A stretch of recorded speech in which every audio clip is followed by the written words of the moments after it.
Hello. Hello, chat. Let me know if you can hear me. I'm trying to get the chat up on the screen really quick, which is always a challenge, so bear with me one sec. How are you guys doing?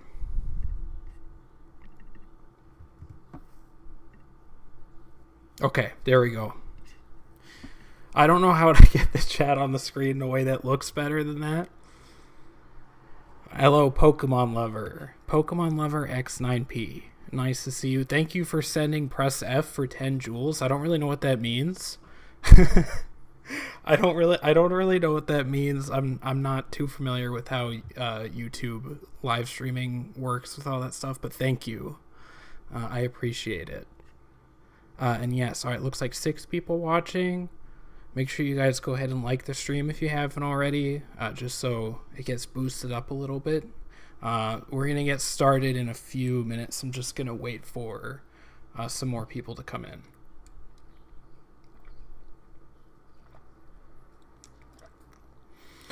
We're doing more game theory reacts, by the way.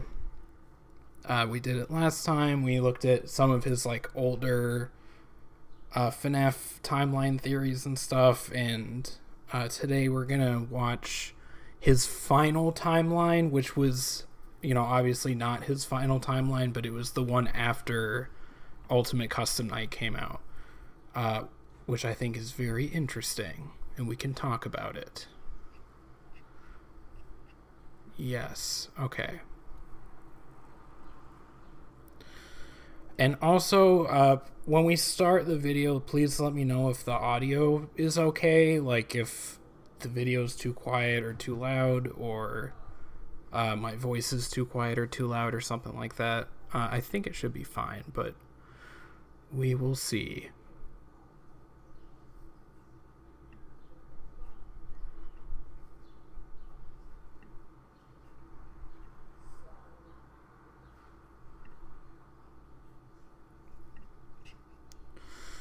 Just gonna give it one more minute. Looks like someone else just joined. Hello, whoever you are.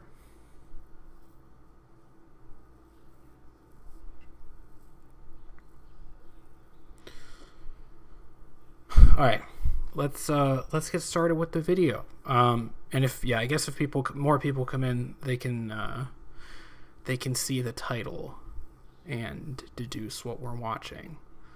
So yeah, please let me know if this is too loud or too quiet.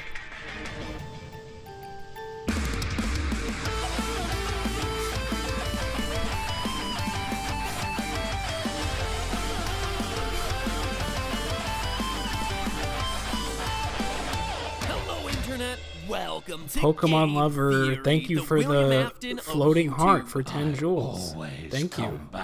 So here's something crazy. You know how every FNAF game tends to have 5 main nights, a bonus 6th night that gets you more lore hints, and then a challenge mode 7th night where you customize all the animatronics? Well, look at the games. We have 5 main games bearing the 5 nights title, a bonus It's 6th okay? game Okay, that was thank you. mostly for lore, I think it sounds and now okay. a 7th standalone But release thank where you, you Pokemon customize the Lover. I animatronics. appreciate The it. game releases directly mirror the gameplay. Either Sounds Scott fine. is Oh, a Secret mad of Comfiness, genius, how's it or going? thinking Good to about see you things again. way too hard. Thank you for the into every feedback. little Let me know if it, find you know, meaning in if it gets everything too loud or anyone too says. quiet or anything. You'll just drive Nice yourself to see you. crazy. I heard Mr. you last Who time, 88 Mr. sounds Hippo. fine. Thank But guess you. what, you Barney Nice. reject? I Meaning don't to think every I've little seen you thing is around the before, only Mr. Who way to 88. have So this welcome. series make Welcome to the any stream. sort of sense whatsoever. Case in point, today's episode. With the final novel out and Ultimate Custom Night picked to shreds, it finally feels like the story The of final FNAF is novel. at its end, or at least the Afton storyline is at its end. The series will probably come back to tell another story.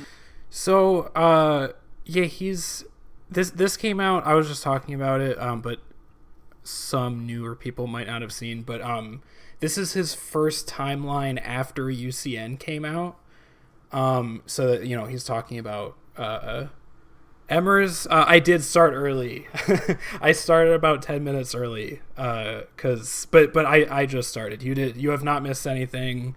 We've basically just started the video. But thanks for tuning in. It's nice to see you again. But yeah, this is MatPat's first like big timeline. Hi, Scooter Vooter H. It's nice to see you.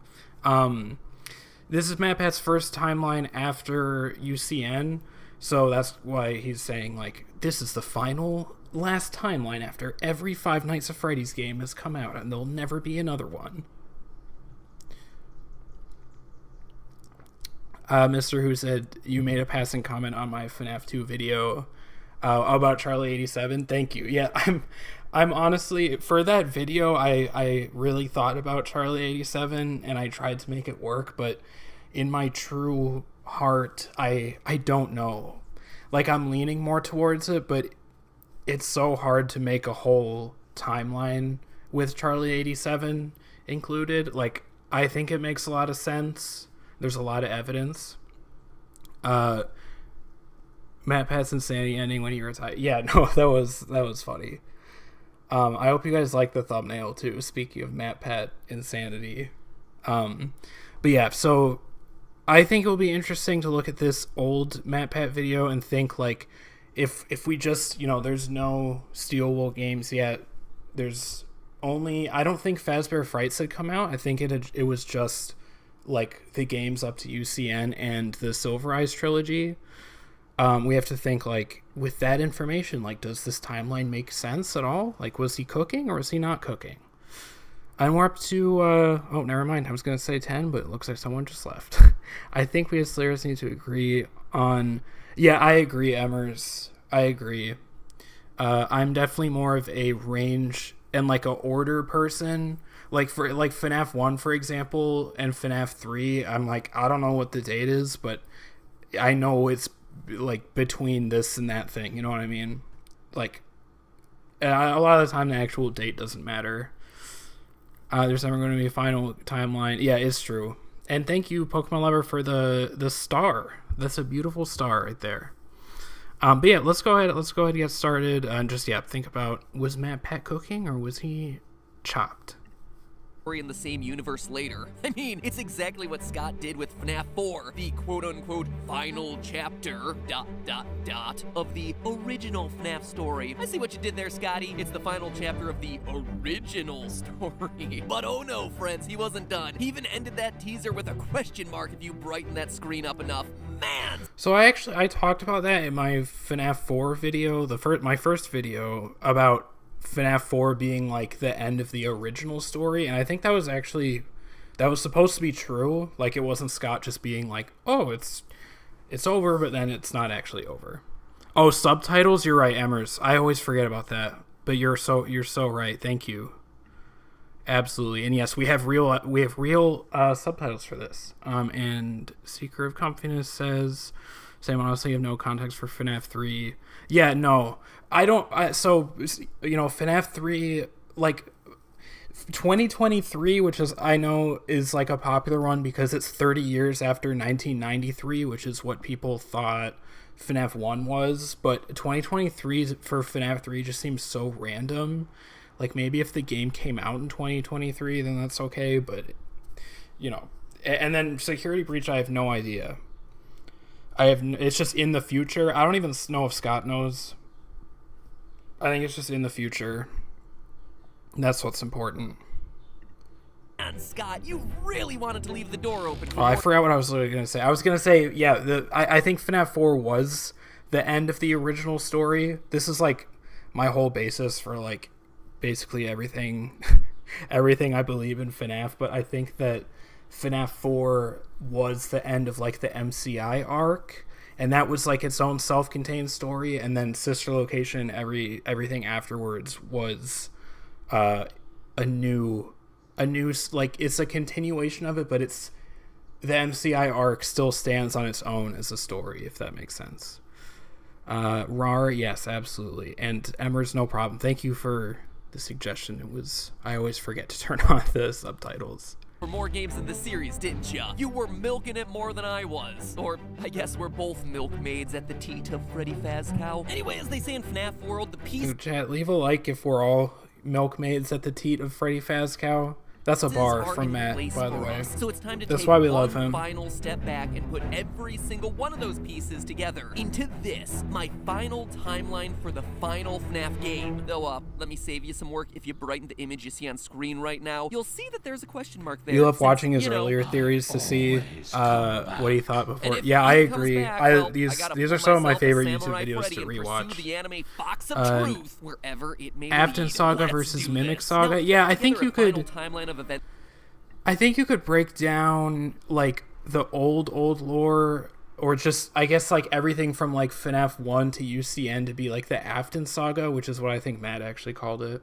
And then yeah, the Mimic Saga is like all of the new Steel Wool stuff, and we'll see where that goes, I guess. Events for this series is incredibly challenging and requires us True. covering a lot of really minute details from literally every element the series has ever released. This is my longest, most involved theory in 7 years, covering every square inch of the series. So fair warning that this episode is not for the faint of heart. It is extreme. A way for me to simultaneously flex my knowledge of the minutiae of the series, all while trying to come up with a satisfactory T-lit with the answer cow, to pretty much absolutely. every question Freddy it has ever Faz cow. thrown our way. And of 13 course, people there are watching? some Nice. questions that don't have Glad to see clean more answers, people coming which in. I'll be calling out for you as I go. So for those Hope of you who want everyone's to take having the a good challenge night. and attempt a timeline on your Pokemon own, lover with the first explain my 100 thought process. 100 As I emoji was for writing this 2 episode, jewels. there are Thank three you. hard I still don't know and what fast that rules means. that I applied. First, it's important to note that I But put thank greater you, I emphasis on appreciate it. information that was released more recently in the series. While, yes, everything in the series is important, by FNAF 4 and even more so Sister Location, Yeah, we can assume Seeker that of Scott had a Comfiness, I think complete that's picture of the absolutely true. I was actually thinking about that the other day. Because when I was a fan of FNAF since the first game came out, and when that happened, I was 12 or 13. I was maybe 13 or 14. I was a little guy, and and this is probably like for most people back then, but like I never played the FNAF games back then. I watched Markiplier play the games to like just see the game, and then I watched MatPat talk about the lore, and I didn't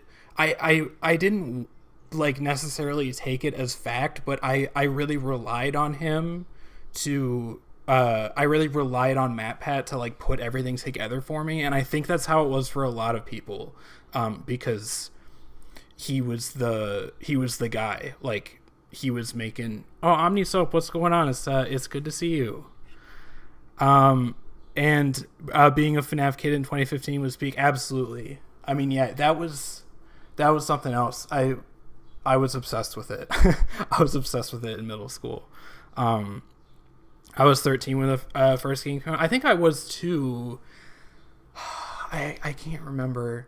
It's 2014, and it was like early August. So yeah, I think I was 13, and I was 12. I was 12, and I was about to turn 13, if I'm remembering that right.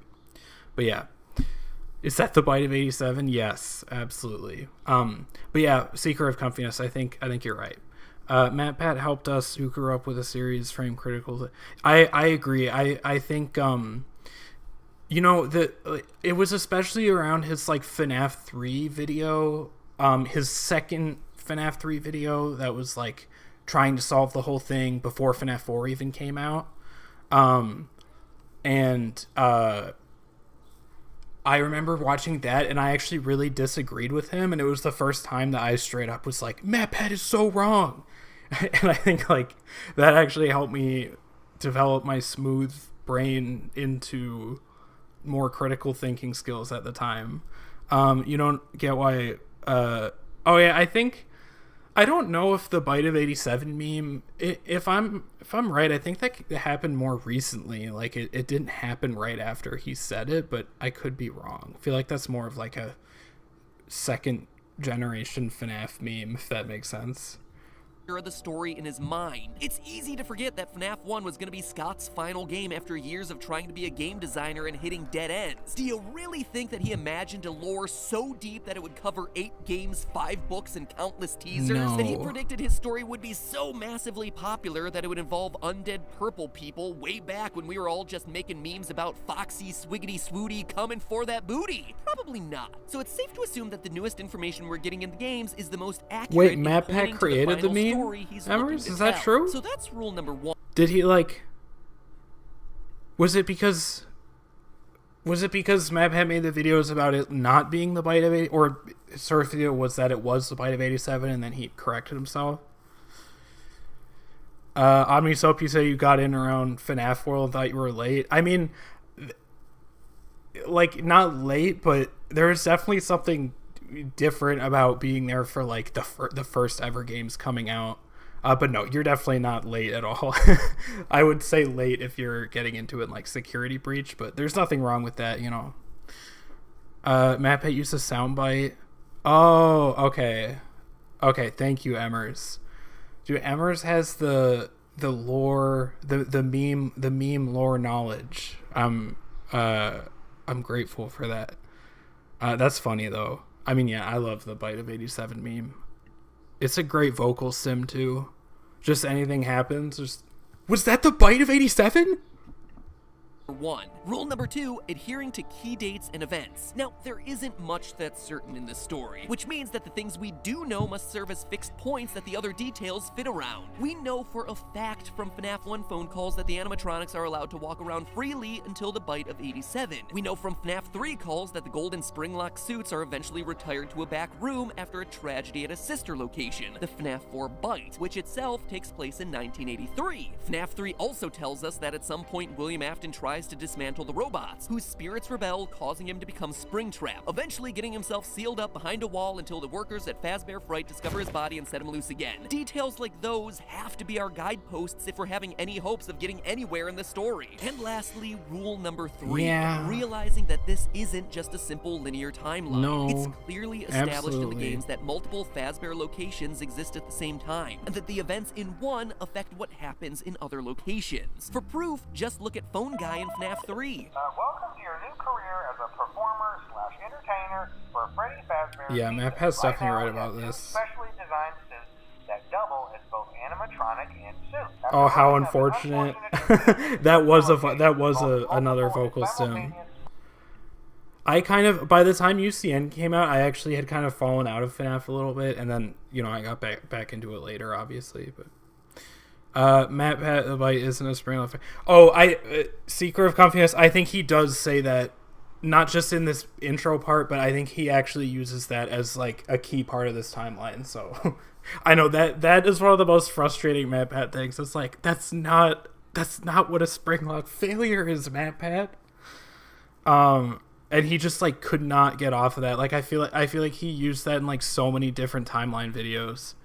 Who sealed the wall? That is a great question. That is a fantastic question, and I don't know.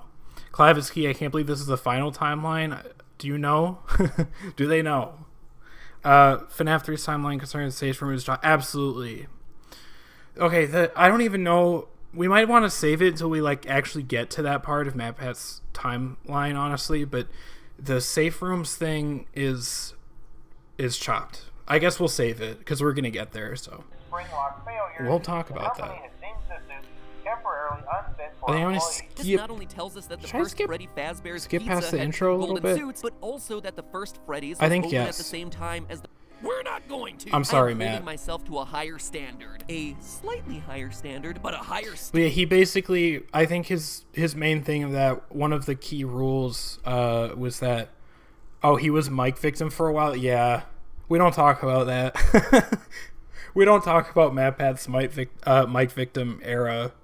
The suit was already in animatronic mode. Yeah, it's absolutely not a springlock failure. I don't know how MatPat like was so doubled down on that, but Pokemon with another emoji thing. Thumbs up for 10 jewels. Thank you. I appreciate it. I forgot what I was gonna say. MatPat. Oh, yeah, he was talking about how, I know we need to focus. I just want to say this one thing. MatPat, he had his established rules for making this timeline was, one of them that I think is interesting was prioritizing newly released information over old information, which I think is really important, but it becomes really hard because there's so many contradictory things in the new games. MatPat's voice is so nostalgic. Oh, MatPat, I feel like, literally made the blueprint for, like, the theory voice that everyone does. Like, you know, like, this one clue in Five Nights at Freddy's 4. Like, but MatPat just did it. Like, he didn't even have to try. He just was like that. He's absolutely the GOAT of theorizing, for sure. Even if he believed in Mike Victim. If I remember right, MatPat was adamant about... oh, yeah. No, you're right, Seeker of Comfiness. I think it fits together with that narrative more. And I think that I think that this timeline talks about that, but we'll have things to say. We'll have things to say about that. Standard nonetheless. So with those 3 logical rules in place, let's get analyzing. To begin, we have to identify who William's first victim was. Now, I've covered FNAF a lot. Those who know, it was David Murray. One thing has remained consistent since FNAF 2, that the puppet was first. Henry's daughter. She is the character who gives life to all the other animatronics, so it would just make sense for her to be victim numero uno. But outside of that, it's always been just an assumption. And now that we've seen the event actually take place in the game, yeah, Emmer's Matt is, like, in my opinion, like the biggest distributor of will care propaganda. But as I talked about in a previous theory, we see that like that's that like night, what Afton goes to a his whole Junior's, ultimate timeline was about. Now, those who know as Fiona, absolutely FNAF true. 6 was all about tying up loose ends. He's not just gonna throw in a random bar to establish that the mustard man is an alcoholic or anything. He's doing it to establish a timeline. The only time we hear of anyone being turned away from any building for any reason in this series is in FNAF 2. From what I understand, the building is on lockdown. No one is allowed in or out, Okay, well, we'll talk about this. And the name Junior. I just want to let him finish his point. Scott's classic way of giving us clues that are meant to clarify things, but really just end up confusing all of us. Remember, so we're doing Junior's FNAF 2. A second Freddy Fazbear's Pizzeria location, a junior location, if you will. And lastly, to further solidify the puppet coming later in the William timeline, Afton is the one who ran over David. I agree. Murders or animatronics going haywire. According to the FNAF 1 newspapers, people actually, Mr. Who, you're right. Where kids disappeared. We didn't know about Charlie 87 back then, but the tragedy that took place there many years ago, Freddy Fazbear's Pizza has announced that it'll close by year's end. End quote. This all means that the missing children's incident where 5 kids go missing at a Freddy Fazbear's Pizza must be the first event of the time. So he's not saying that was a jarring beginning of the timeline, but he's not saying puppet first. He was saying, like, it seemed like puppet first, but actually, because of Midnight Motorist and because Junior's is the FNAF 2 location, it can't be puppet first because we know the MCI happened before FNAF 2. Withered Circle? Are you the real Withered Circle, or am I having an illusion disc right now? Am I under the influence of an illusion disc? Hold on. Dude, Withered Circle. Dude, sorry, I'm getting, like, starstruck right now. It's good to see you, dude. Thanks for joining. Crazy. Yes, okay. Hi, Withered Circle. You're the original. It's good to see you. Thanks for stopping in, dude. Thank you. I'm a fan. And yes, what were we talking about? Sorry. You were watching Cry Nights SL Part 2, Junior's is a gay bar? That's definitely a theory. That's definitely a theory. You're just some guy. Yeah, I know Withered Circle. I just, I've been watching a lot of FNAF creators for a while. You watched all my stuff. Great work. Thank you. Oh my god, I really appreciate that. I really appreciate that. Thank you. Yeah, you and T-Dreads, Fredin, all you guys, Gibby, of course, you guys are a big inspiration for me. So I appreciate it. Does it truly matter who died first? Yes, probably. It probably matters. But anyways, if he's doing MCI first, and I actually I'm more in that camp. And if you see my videos, then you probably know that. Who do you think possesses Golden Freddy? I think it's Bite Victim. And therefore it matters to disprove Will Carrot. Yeah. But this is the thing that's confusing, because MatPat said that he is in, MatPat's a Will Care truther. He's a 100%. Hold on, I have to think for a second. Yeah, I don't know. I think the evidence he has for this is literally just Withered Chica's I Was the First One. Golden Freddy is possessed by Steve Snodgrass, aka Oswald. So true. Absolutely true. Junior's being open adjacent to Midnight. Yeah, I just did a Midnight Motorist video. Tila, that's funny. I don't think that Junior's is a Fazbear location. I'm unfortunately, I hate to say it, but I'm in the Gibby camp of Junior's just being a bar and Orange Guy not being William. Will Care is true. The books and movie aren't canon. Of course, you're absolutely right, Withered Circle. But yeah, I think we talked about Will Care in one of my other streams, but my basic thoughts on it is that, like, he probably did care about his kids, I wouldn't be surprised, but the point is that it doesn't really matter.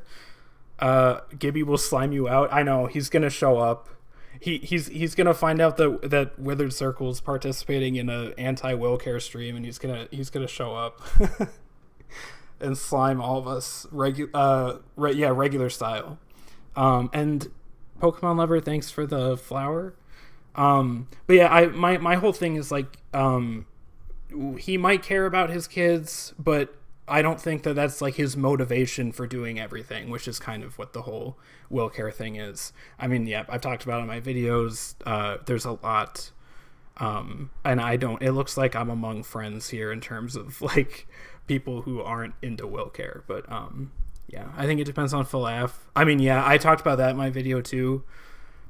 Which is why I was like, Midnight Motorist is impossible, because if FNAF is actually supposed to be canon, then but we don't know if it's canon or not, so it just kind of throws a wrench into everything.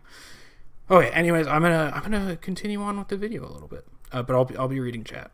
Timeline. William Afton uses the Spring Bonnie suit to lure 5 kids to the back employees-only safe rooms that we hear about in FNAF 3, hiding their dead bodies in the animatronic suits. Yeah, I agree, even figure out the order of who was killed when based on clues hidden. Strawlord, who is this? I'm 808 Freddy's, and we're watching MatPat. Chica was first based on Old one of her MatPat. death lines. I was the first. I have seen everything. That's about as explicit as you get with these games. From a storytelling standpoint, I hate that Chica's first, because it really should have been Golden Freddy, so he could be the first spirit killed and the final spirit to haunt Afton in Custom Night, but whatever. Chica, aka Susie, is death number 1. She's lured away. Okay, what do we think of that, chat? What do we think of Susie, Custom death Night, number but 1? whatever. Susie Chica, first. aka Susie, is death number 1. Susie first. Gibby be like William Afton, it's Homer Simpson. That's basically every Gibby theory. DCI believers, I don't know. Those who know, it's DAI actually. I personally don't think he cares at all. Yeah, Seeker of Comfiness, and I talk about this in my next video coming out sometime in the near future. I much prefer the versions of William that are, like, just pure evil or have like an animalistic like kind of addiction, like an uncontrollable addiction to like power and to killing and creating life.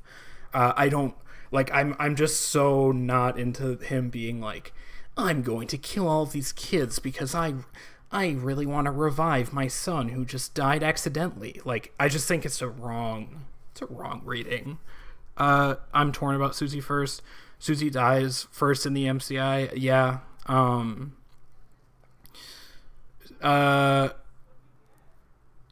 Yeah, I think,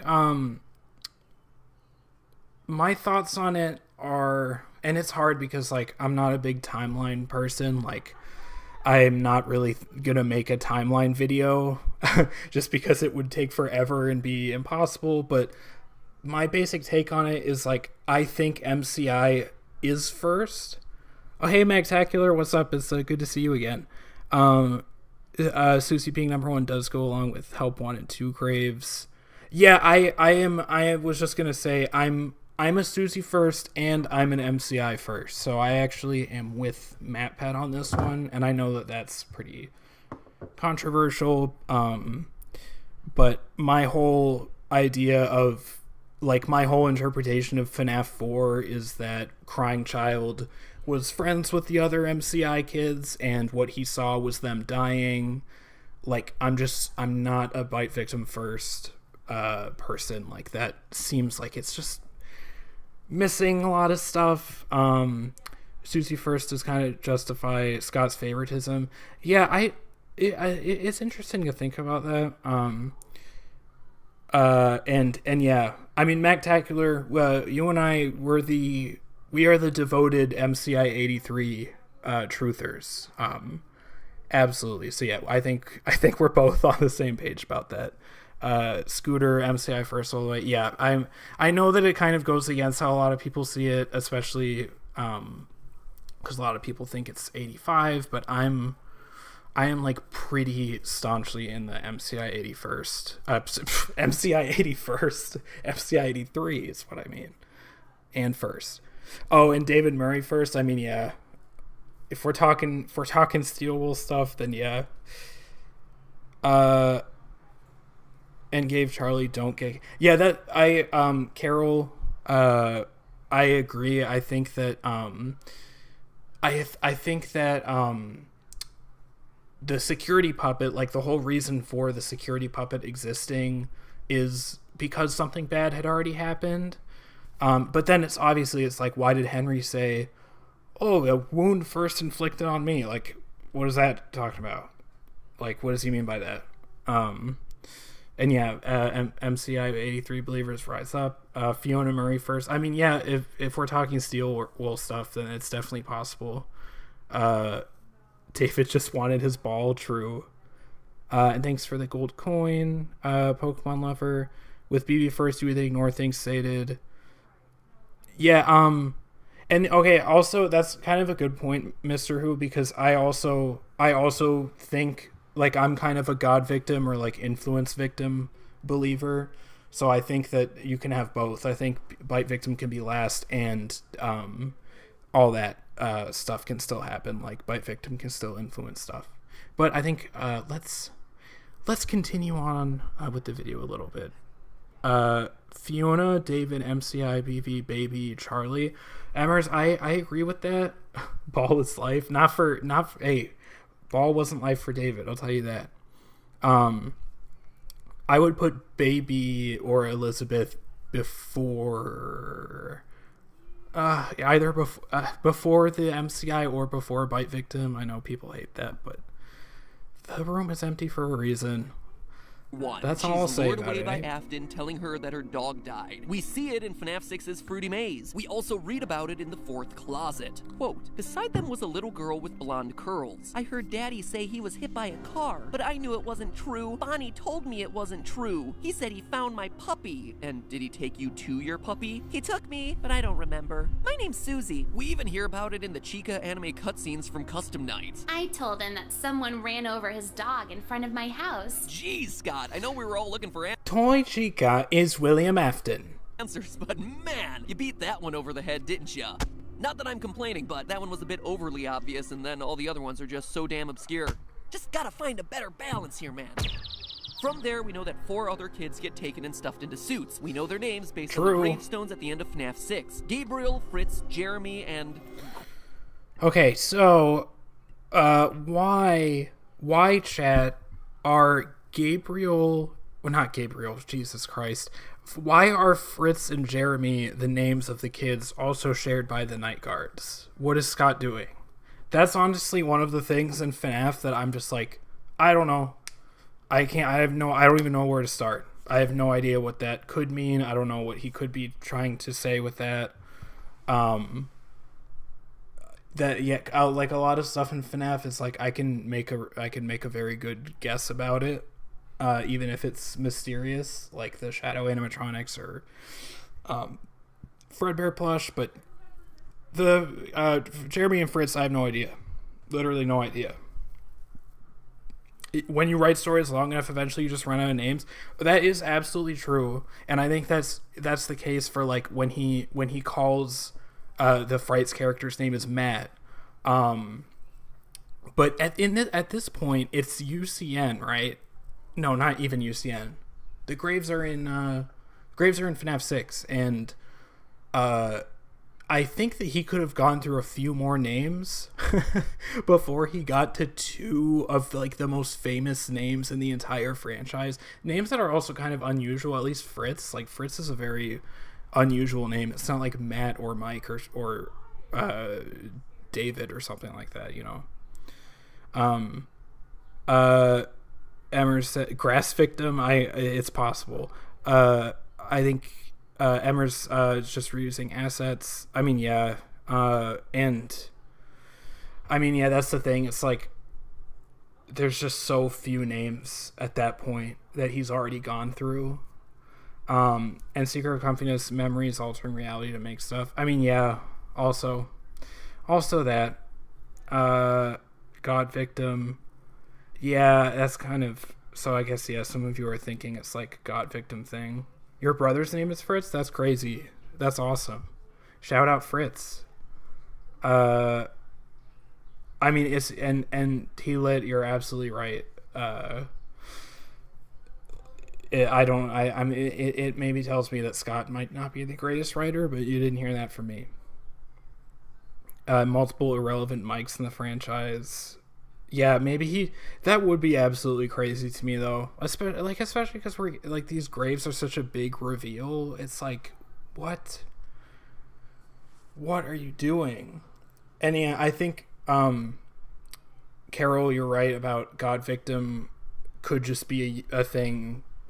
You could just use God victim to explain that, like, oh, it doesn't really make sense, but it's looping memories and influence, so, you know.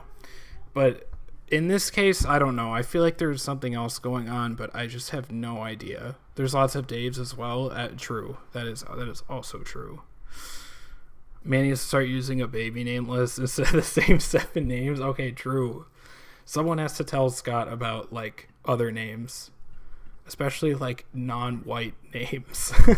Like, let's be real. Like, we're going through, like, Alec, Matt, John, Jeremy. Like, yeah, he's gotta look around a little harder. Let's continue on.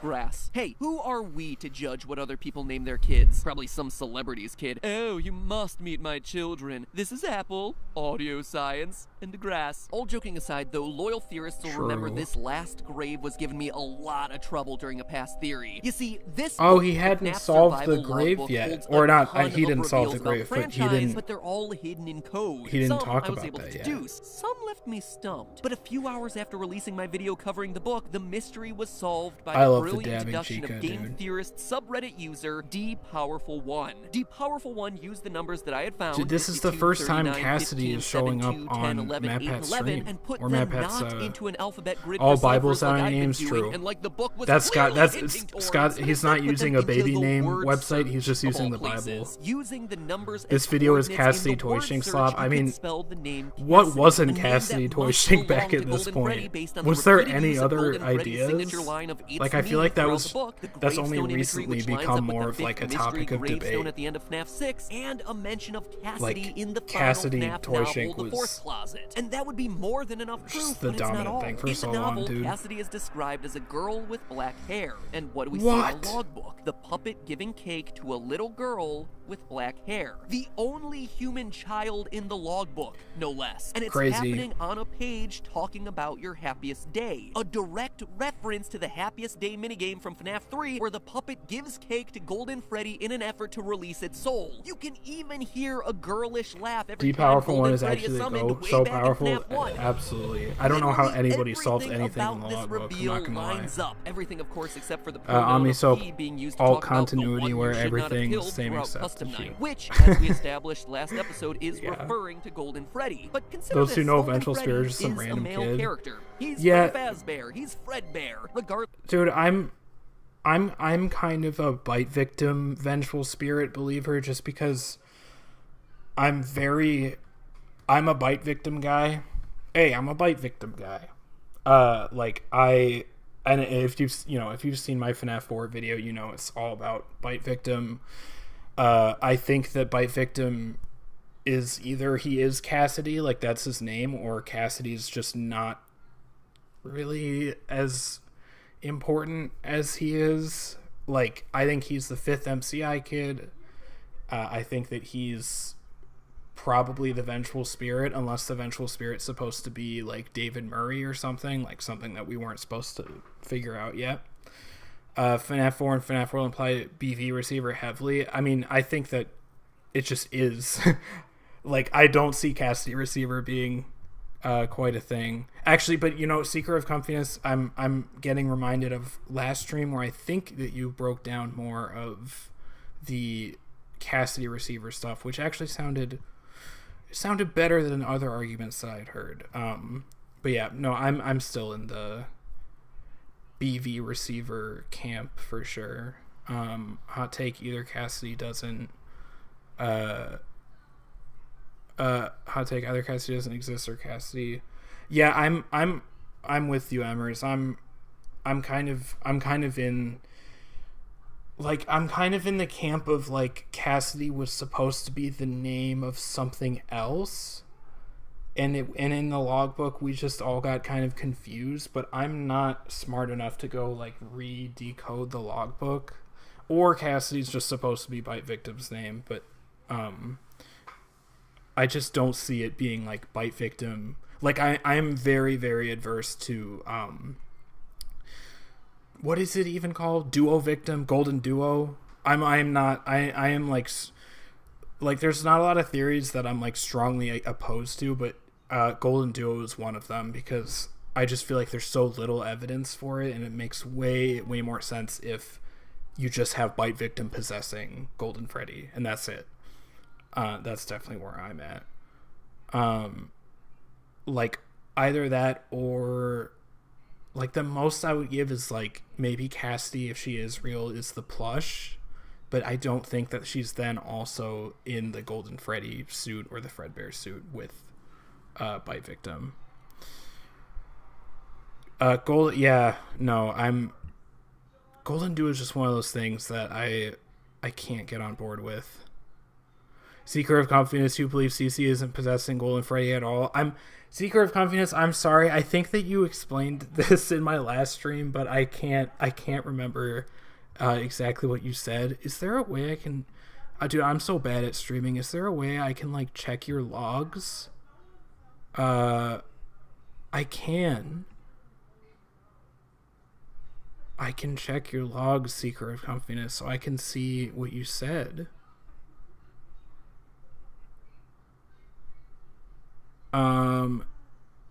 Yes, I'm reading it.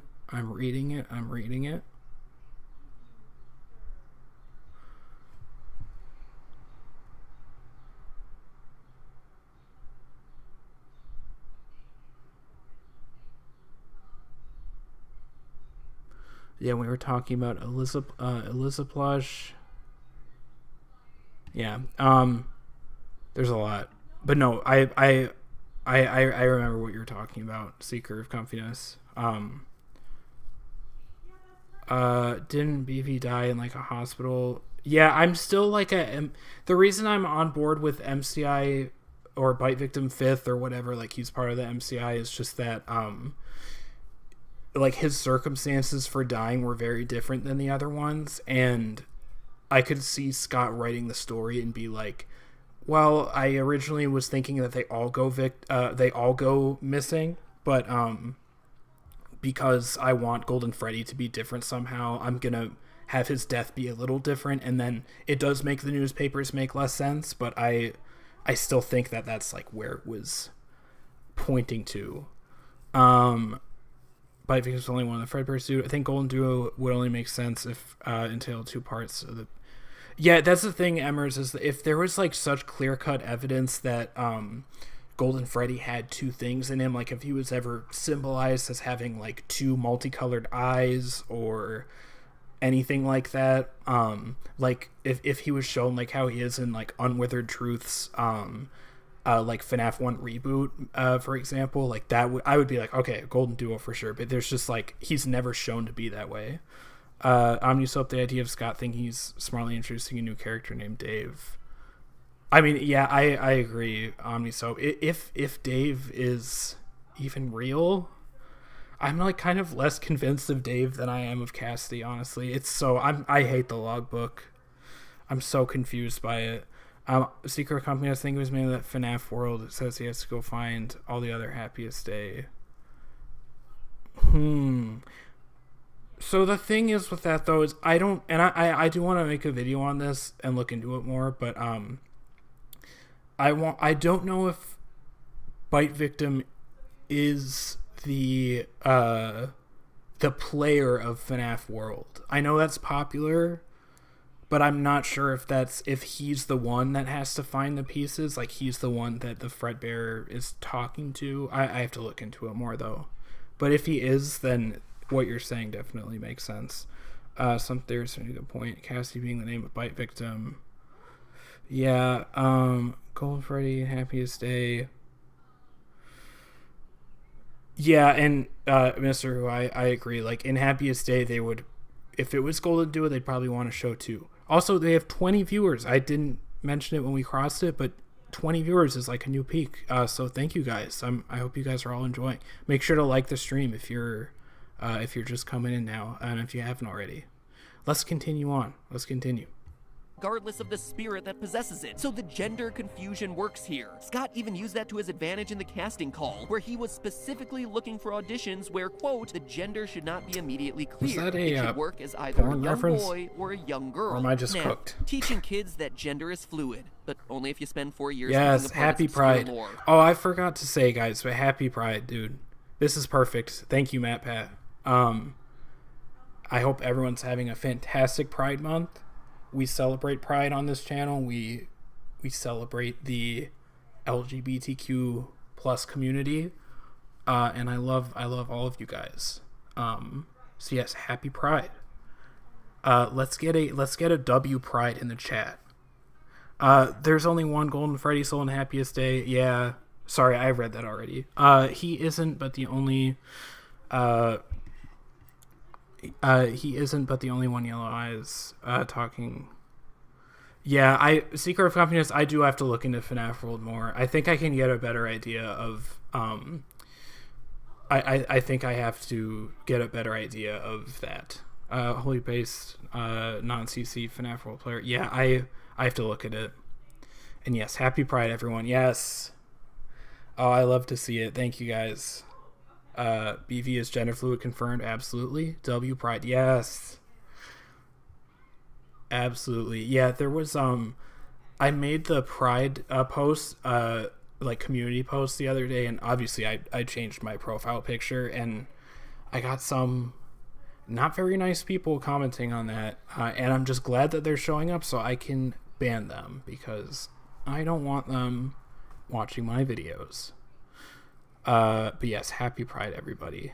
Love you guys. What do you think about the books? Oh, Scooter.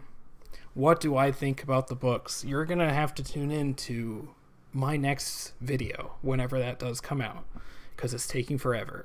I'll tell you guys about my next video in a bit, because I do want to share some info about that. You still got to do something for Pride, OmniSoap. You can do whatever you want. That's the beauty of it. You can celebrate it however you want. Yeah, by the way, FNAF is 4 years old this August. It's crazy, right? Wow. Dude, FNAF is 4 years old. That's crazy. I've been doing this for a long time.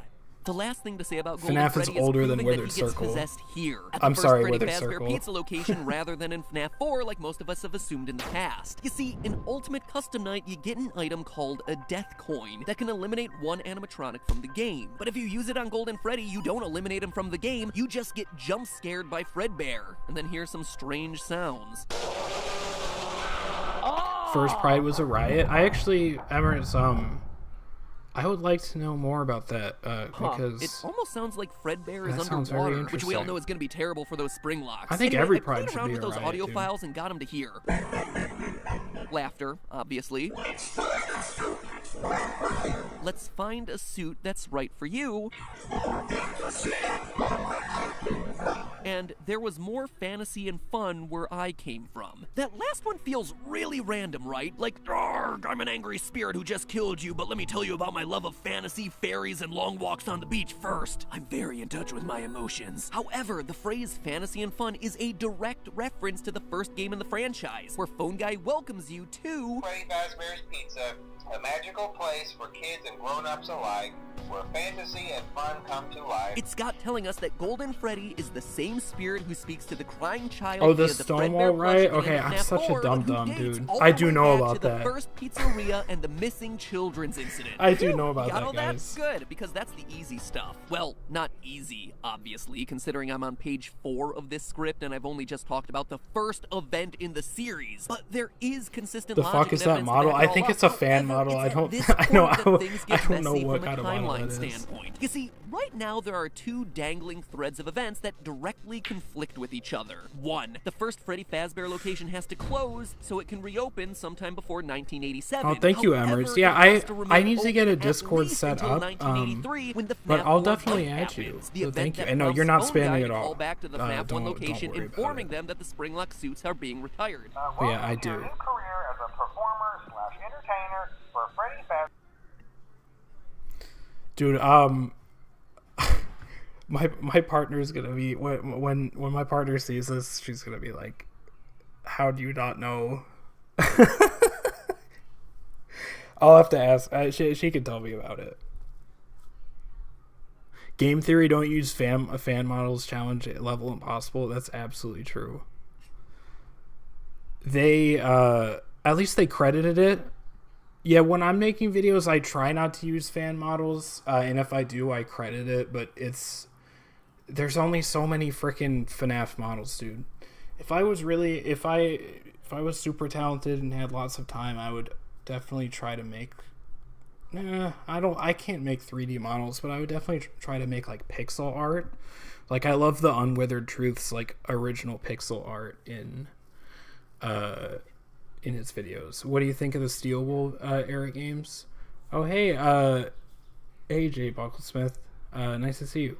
Steel Wool era games. I don't know that much about them, honestly. I don't know nearly as much about them as the like original games, but they can be interesting. I liked Secret of the Mimic. I like the story of Secret of the Mimic. Phone Guy was the killer. Those who know that Phone Guy is the killer still. Fazbear's Pizza. Right now, we have two specially designed suits that double as both animatronic and suit. After learning of an unfortunate incident at the sister location involving multiple and simultaneous spring lock failures, the company has deemed the suits temporarily unfit for employees. This is important because Phone Guy later makes a point of saying that the Spring Bonnie suit is still being moved. Management has also been made aware that the Spring Bonnie animatronic has been noticeably moved. Which implies that Afton is still using it to kill kids, aka the missing children's incident is still going on even after the bite of 1983. That would all be fine except for point number 2, according to Hand... Actually, you know what? Emmers, that you actually have given me an idea. I don't know how you guys would think about like a Discord. It wouldn't be like members only. I don't think. I think it would just be. I don't know how Discord works, dude. I haven't used it in like 10 years.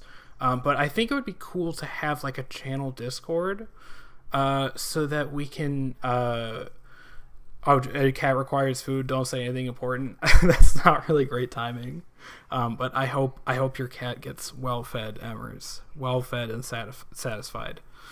But yeah, I was kind of now having this idea of like a channel Discord so we can chat and kind of discuss theories outside of just these live streams. But I don't know what the procedure is for that usually. I like Discords. Okay, well, we'll see. I can definitely look into it. No, I used to use Discord in like high school to play Overwatch with my friends. I do not play Overwatch anymore. Disclaimer, I have not played Overwatch in years, so don't worry. But yeah, I would definitely be into setting that up. You're back, Emmers. All right, cool. I hope your cat is well fed. But no, I was just talking about maybe starting a Discord channel. But we'll see about that. I'll have to look into it. It would be cool to talk to you guys more and not just have to do it in streams. And yeah, I know some YouTubers have like members only Discords, but I don't know. I don't really want to do that. And unit and sister location, Circus Baby's Pizza World is opened after Freddy Fazbear's closed. Due to the mass MatPat spreading success, misinformation. and even more so the unfortunate closing of Freddy Fazbear's Pizza, it was clear that the stage was set, no pun intended, for another contender in children's entertainment. Again, this wouldn't be a problem if it wasn't for the empty girl's bedroom that we see in FNAF 4. As we established in a previous episode using the FNAF survival logbook, the crying child is Michael Afton. We're going off the rails. His sister's room, Elizabeth Afton, the girl who gets herself that is clawed true. and goes on to possess Baby on the opening day of Baby's Pizzeria. That's why she's missing and why her room is empty. But that can't happen if Freddy's is still open. And Freddy's can't be closed until the bite of 83 causes the spring locks to be retired so that phone guy can make his call. So he is just completely off base on so many levels on here. I think the main thing is like moderation, but everyone here is so no. Omnisoap, you don't know what I've been feeding them. No, I completely agree. Everybody who has been in my live chats is super awesome. Like I love you guys. You guys are all super nice to talk to, very respectful, very chill, and I agree. I have not been feeding them anything. That is just the vibe. That's just what's going on. MatPat is a canon character in the FNAF universe. I would like to hear more about that, Scooter. And you talk about the rental service. If you're not in your room, you're dead. Someone flagged. Actually, absolutely. This is misinformation. We can't. It's hard to even. It's hard to even begin. I think we actually have to rewind. Like, where do we begin with this? He just threw so much false information at us. And it's not even just like a theory that to be disagreed with. It's just a lot. Let's take a look. The missing children's incident is still going on even after the bite of 1983. That's true. Or maybe not. No, that's not true. The MCI, in my opinion, is before that. Except for point number 2, we can talk about that. Hand unit and sister location, and Circus Baby's Pizza World is opened after Freddy. So hand unit is in it, and to Matt's credit, how are you? I'm doing well, thank you, and thank you for the sparkles. No.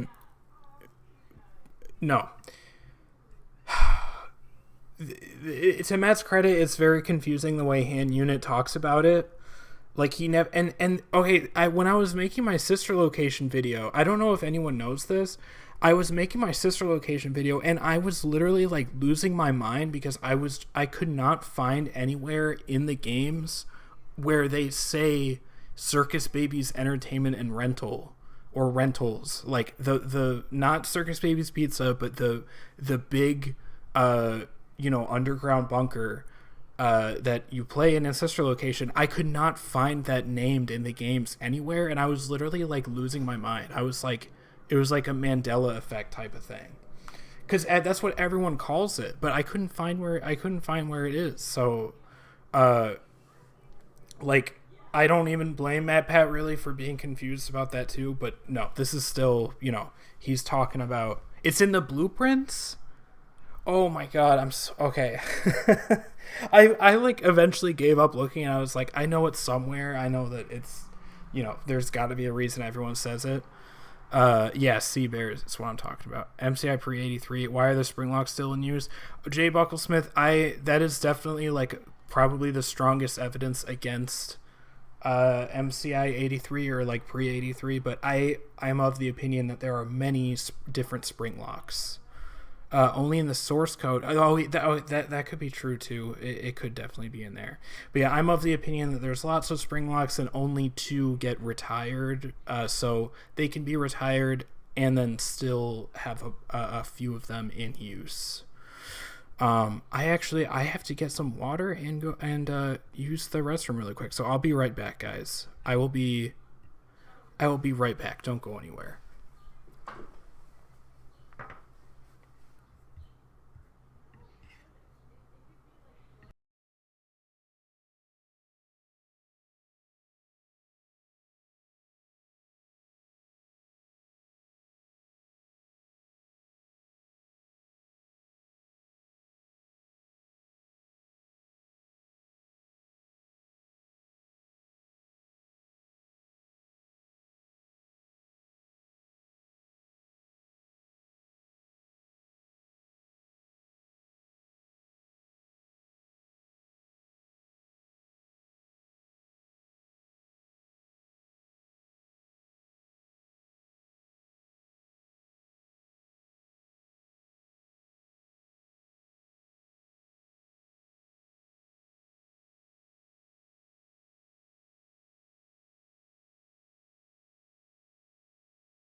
I'm back. I am back. Hope everyone's doing okay. We're left on. Alright, now I have to hydrate. Absolutely. Handy unit. That sounds really bad, but I mean, no, that's fine. That's fine. I really like handy unit. I'm gonna call him that. But thank you guys for taking care of everything while I was gone briefly. And yeah, definitely hydrate. Diet Coke and Kool-Aid, that sounds bomb. Diet Coke too. Awesome. I've just got that water right now. I had a LaCroix earlier. One of those clear whey protein drinks. My protein has a dragon fruit flavor. Dude, that sounds bomb. That sounds crazy, dude. Vanessa is recreating. I don't even know about that. Andrew got turned into a pizza and got eaten by William Afton. True. All right, let's continue with the video before people decide to leave because of the dead air. Fazbear's is closed. No more dead Due air. to the massive success, and even more so the unfortunate closing Back of to the Freddy MatPat Fazbear's Pizza, misinformation. it was clear that the stage was set, no pun intended, for another contender in children's entertainment. Again, this wouldn't be a problem if it wasn't for the empty girl's bedroom that we see in FNAF 4. As we established in a previous episode using the FNAF survival logbook, the crying child is Michael Afton, which would make this his sister's room, Elizabeth Afton, the girl who gets herself clawed and goes on to possess Baby on the opening day of Baby's Pizzeria. That's why she's missing and why her room is empty. But that can't happen. So, like, partially, yes. I think the room is empty because Elizabeth is gone. But obviously, you know, I don't think Bite Victim, I don't think that he's Michael Afton. I think that that's not true. I had a theory for MCI pre-Bite 83. The Springlocks got retired by the day 4 cutscene. Oh, that's really interesting, Jay Bucklesmith. I never actually thought about that before, but that is, that's very interesting. I guess my only thing would be that, like, the crying child is already sad, but, you know, this is so hard because, like, Elizabeth, actually, no, Jay Bucklesmith, yeah, no, because you can't see Elizabeth's room until that day. So she could be there still. That's actually so true. Has anyone said that? Wait a second. That's actually amazing. Dude, if nobody's said that, Jay Bucklesmith, then you should, like, make a video about that. Or I'm gonna steal it. Or I'm gonna pass it off as my own idea. But no, that's actually really smart. When you say the union sounds why... Oh, no, you're right, OmniSoap. If you just listen to it, yeah. What do you think about Molten MCI? I mean, I think the way I see... I still haven't talked about that in my videos, but the way I look at it is, like, the kids were freed in Happiest Day to a degree, but the remnant that got extracted from the original animatronics and, like, injected into the Funtime animatronics, that remnant doesn't mean that they couldn't move on. Like, that remnant wasn't them, if you know what I mean. Like, that was just remnant soul juice material that was extracted. So, like, I think Molten MCI for sure. And then the only thing is just, like, I don't know if it's, like, will care, no, daycare, absolutely. Daycare believers, rise up. Daycare truthers. But yeah, no, my thing with Molten MCI is, like, I don't think that it's actually, like, the conscious spirits of the MCI possessing them. I think that it's just kind of the remnant. What makes them Molten? I think just because Molten Freddy is how Ennard appears, and he has the fun times in him. He's got Ennard inside of him. So I think that's where the name of that comes from. But yeah, I'm pretty on board with that. If Freddy's is still open, and Freddy's can't be closed until the Bite of 83 causes the Springlocks. Oh yeah, and he also thinks that the FNAF 4 restaurant is Freddy Fazbear's Pizza, right? That's what he's saying here. I don't know. Retired so that I mean, guy I can kind make of his agree call. with that. You see the problem there? Do you understand? That's not a Springlock failure. We talked about that already. I don't even think I have to explain it, but that's not a Springlock failure. Creating a timeline of all this stuff is so darn complicated. Anyway, to move forward, we have to apply rule number 1 that I talked about earlier and throw out some of the phone guy information in order for the events to work. Freddy Fazbear's first location closes in the Freddy Fazbear is a sentient toaster from the year 4242. True. Afton tries to launch a new restaurant, Circus Baby's Pizza World. It's important to note that this is an actual restaurant and not the underground rental service service you see in Yeah, Sister no, Jay Location. We'll Bucklesmith, get to you're that one cooking much with that. later. Based on the name, we can be confident that this place has a clown aesthetic, which makes it likely that all the animatronics who don't fit into the Freddy Fazbear series of restaurants were made specifically Molten for Freddy this is place. BB The Fifth. Marinas, Oh, that's the very Loon Boy, interesting. JJ, But yeah, and of Emmer's, course, the star attraction, Baby. Notice how they all even I think look that alike. is However, the kind on of day one liquid. the It's just restaurant not opening, shown in the Elizabeth, games, but I think it is the Afton's same daughter, finds herself thing. alone with Baby and gets herself clawed. Isn't We it know molten that it's 'cause of closed on the day one, both furnace? from Hold on Baby's one story sec. and sister location. Did Matt you know Pat- that I was on stage one? We got MatPat's just throwing so much at us. We gotta give it a pause. Isn't it molten because the furnace with the endo O1s? Yeah. That is interesting because I guess in my head I was just thinking like Molten Freddy is molten. He's called that because he looks molten, but I think you might be right, Secret of Comfiness, that like the furnace is like explaining it after the fact. It's very weird because then also like I don't know why in FFPS that they couldn't just have Ennard be the monster. Like why did he have to change Ennard into Molten Freddy? And I feel people have probably looked into that, but I think that's an interesting thing to think about. Freddy Fazbear animatronics were deployed during combat in World War II. Wait, that's absolutely true.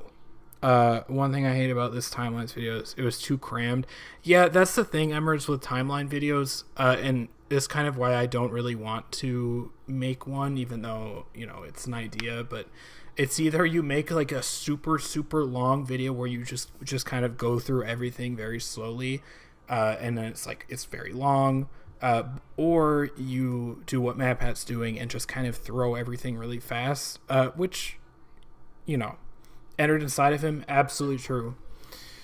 I actually do agree with Molten Freddy being CC. Yeah, I have to look into that more.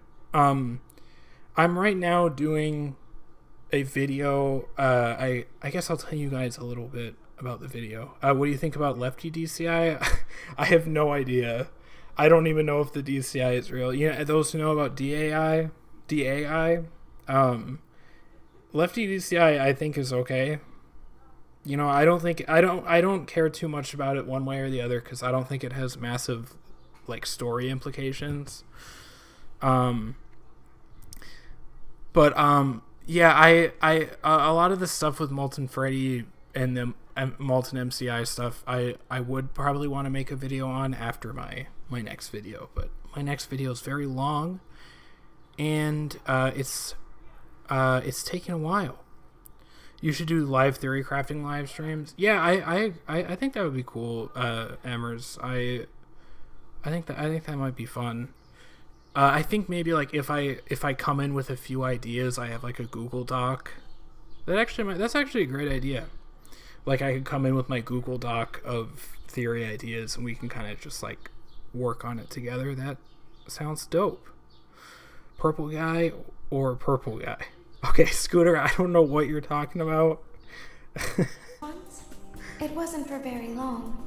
Only one day. And from this hidden news story about a You're supposed crazy. gas leak posted on Scott's website in the lead up to the release of the game. This in turn explains a lot of the weirdness going on in FNAF 4. Why Elizabeth's room is empty. Why Michael Afton has nightmares of animatronics with stomach mouths. And why William locks Michael in his room and has so many surveillance cameras following him around. He doesn't want what happened to his daughter to also happen to his youngest son. You see why it's so important for Circus Baby's Pizza World to happen before the events of FNAF 4? Before I mean, I do think that Circus Baby's Pizza World happens before FNAF 4, but it's not because of all that stuff. It's just because of the room, you know, Elizabeth's room being empty.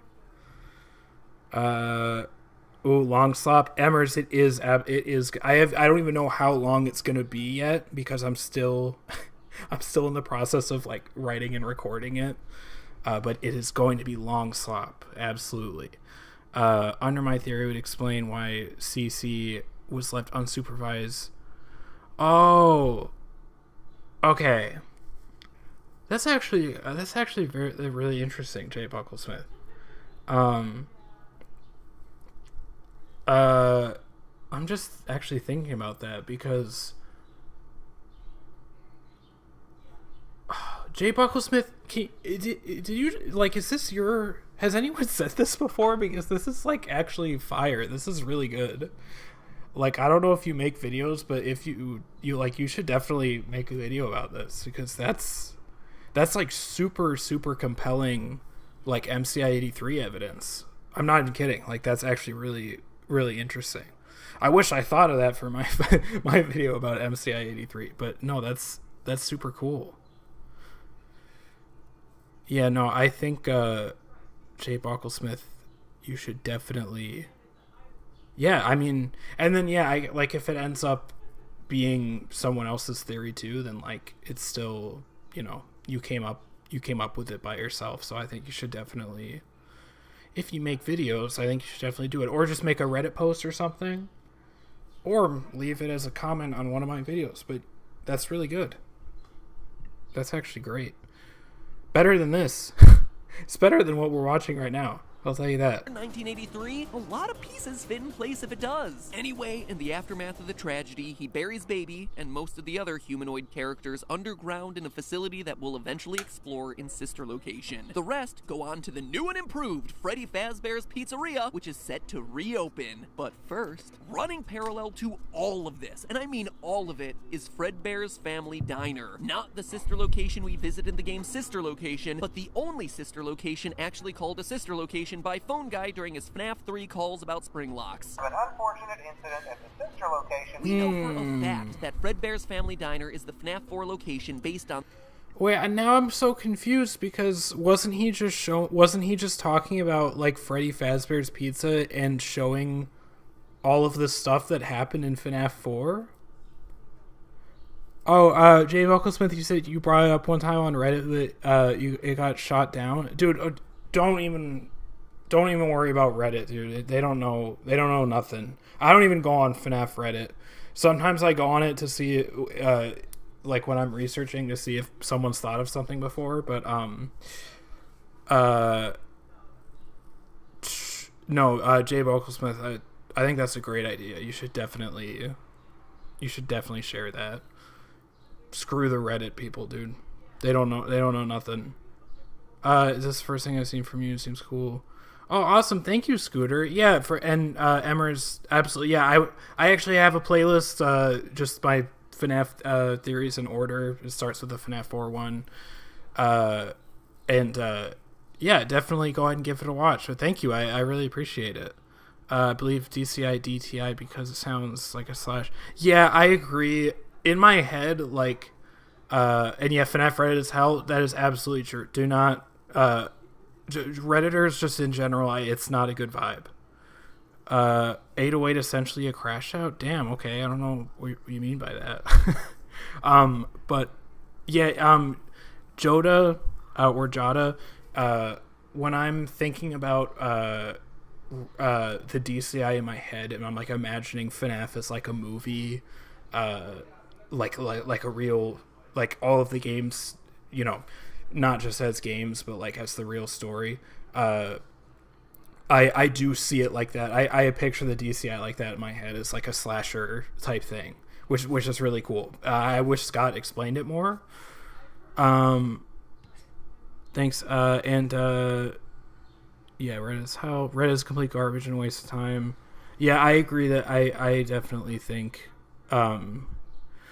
YouTube is a better moderated platform, and also it just encourages creativity more, because even if someone doesn't agree with a theory, like they can enjoy the editing or the way you present it, and that's part of the fun of it, is like presenting creative ideas. It's not just like literally Reddit is just about like I'm right and you're wrong, but I think YouTube's more about like making cool stuff, which is definitely better. What theory are we discussing? We are currently watching MatPat's initial final timeline video post UCN and kind of talking about stuff. Oh yeah, thank you, Emmers. And remember when we talked about the... Oh yeah, we don't talk about that, Scooter. When I was thinking about streaming the MatPat theories, I was like, should we start with the first one? I was like, no, we don't have to talk about that. We don't have to ever remember that, actually. Watching Friday the 13th. Yeah, that is how I kind of picture the DCI. And he did have aura, Mr. Who, you're right. Yeah, Seeker of Confidence. I do use Twitter. I will admit I am a Twitter user, but I mostly see a lot of FNAF fan art, which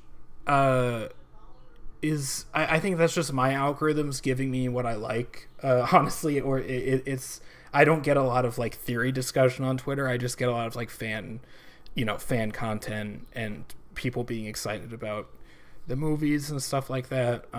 Reddit is like you don't get that at all. You just get arguments. What camp do you fall in? The ones trying to uncover the old lore.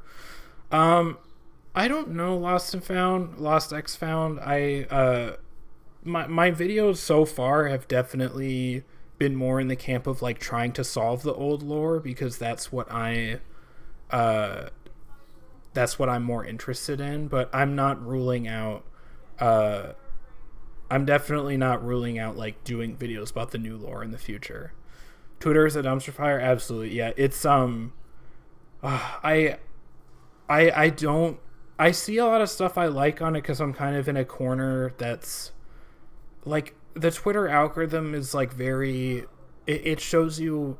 It kind of confines you, I think, to like very insulated communities. So obviously, I see a lot of horrible shit on Twitter, and I'm just like, that fucking sucks. I wish I didn't see that. Now I'm upset. But I also see a lot of like cool stuff that I like. But it's hard. It is a shitty website. Like, I do not recommend it. I'm just addicted to it, unfortunately. But yeah, you're right, Jay Bucklesmith, about that. And yeah, YouTube is like, if you have a controversial idea about FNAF, it's not just going to get downvoted into oblivion. Like, you can actually, people will actually watch the video and like say what they think about it. All right, let's continue with the MatPat misinformation. On this purple hat teaser that came out with the release of the game. Right in the image, look down in the bottom right-hand corner and fill in the blanks, and you get yourself property of Fredbear's Family Diner. We also know that it should fit here in the timeline because of one small detail that Scott made note of with the release of FNAF 4's Halloween edition. Oh, yeah. While Nightmare Puppet and Nightmare Mangle weren't canon, he made it clear that Nightmare Balloon Boy... Dude, I think this is the thing. Nightmare Balloon Boy being canon is one of the things that actually drove MatPat like to the brink of insanity. It's kind of funny, people are trying to uncover the new lore. Everyone's still, honestly, Lost X Found, I think that the old lore is more interesting to people because it has Emmers, you're definitely right. That is but I would say that the old games have aura. Like the old games, and I don't want to be a person who like completely shits on the new Steel Wool games, but the old games have such like a mysterious intrigue to them, and they have like, I don't know how to really describe it. They just have like a, yeah, exactly. Lost. The old lore is. It's like mysterious. It's more interesting, and I think that it's more. Dude, you guys are all getting pizza without me. That sucks. I hope you guys enjoy though. But dude, I kind of want pizza right now. Not gonna lie. Not gonna get it though because I already had tacos for dinner. Emmers, you're not. I am also pizzaless.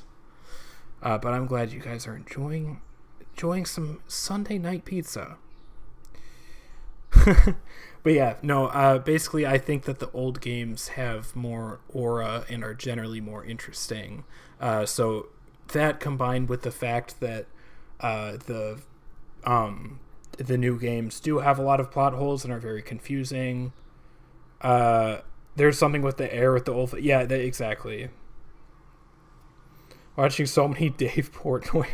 Dude, Dave Portnoy, he's the Barstool guy, right? I haven't heard about him in so long. But yeah.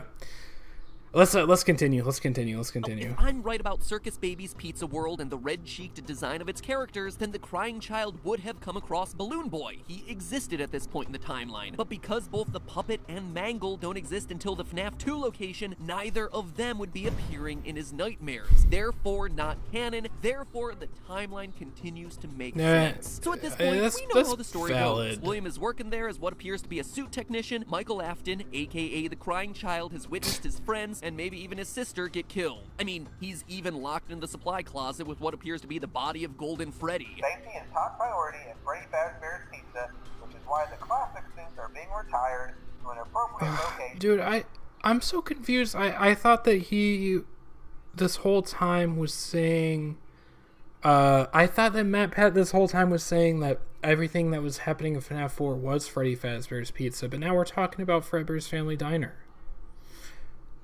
It's very confusing. Focusing on the OG timeline, yeah. I've been watching FNAF theories. Oh yeah, Scooter, those are all great channels. I love I love the way that all those guys present their stuff. It's very interesting. Okay, T-Lit, Markiplier's rant about Poppy Playtime. I don't know anything about Poppy Playtime. I've never played it. I've never watched it. I don't know shit about it, but I loved Markiplier's rant about it. It was hilarious. I just love seeing, cuz I just love Markiplier so much. Like he's such a goated person. he's just one of those people that is just like, he's the GOAT. And it's undeniable. And I just love watching him just be like so done with something. just be like, this was a fucking mess. It was great. A theory I like is that Nightmare Balloon Boy is part of the real nightmare experiments. Yeah, I could see that if we're doing nightmare experiments. I'm not 100% sure why, the whole canonicity of Nightmare Balloon Boy thing. Markiplier trash. I think, aren't we all Markiplier trash at the end of the day? I mean, come on. But yeah, with the Balloon Boy thing, it's like when Scott has made comments about what is canon, what's not canon, I feel like he just ends up not clarifying stuff at all. Like I'd rather him just not try to make a comment about it. Yeah. Mark did an 11-hour live stream. Call me elitist, but I think the FNAF floors started falling off. Yeah, I'm not even, I'm not a nightmare experiment guy. My sister location is kind of about how that's not, that's probably not the case, but I would say that that's still okay. I mean, I when I was younger, like when FNAF was coming out, I definitely stopped watching after FNAF 4. Like I wasn't around for Sister Location until later. And then I remember coming back to it and being like, what the fuck? What is Exotic Butters? What is any of this? So confused. We need a live stream from Scott to clarify the Afton era. That he'll do that when he's like on his deathbed. He'll just do like an explaining live stream of like, yeah, this is what I meant. It didn't work out, but this is what I was talking about. That would be great. At the end of the week, at his birthday party, he gets shoved into Fredbear's mouth by his brother, and crunch! He dead, son! The spirits of his dead friends, all 5 of them, remind them that they're still here for him, and the whole incident goes down in history as the bite of 83, based on both the TV Easter egg in FNAF 4 and the code in Sister Location's secret room. Oh, but again, it's here that we hit another little wrinkle. You see, in the FNAF survival logbook, it asks Michael whether his favorite ride was the carousel, a feature that was only present in the FNAF 2 restaurant. This also coincides with my hypothesis earlier about the Midnight Motorist minigame and Junior's being another name for Freddy's version 2. It would make sense that that place that he's going to is indeed him running out. Scott doesn't know the answers, I agree. Location. But we know Michael was bid in 1983 and that the FNAF 2 location is open in in 1987 based on the paychecks you see in the game. Fortunately, though, there's an elegant... Yeah, Emrys, I think my thought about that generally is like, I know that Scott wants the lore to be mysterious, but at a certain point, dude, like, it's been so long and the story is supposed to be like wrapped up for a lot of that, so I feel like some of it is like he could really benefit from just confirming something.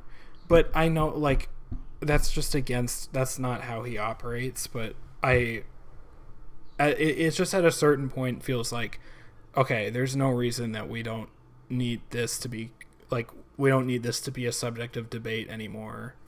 Like, I don't know, I can't think of an example, but there's like 100 different things. I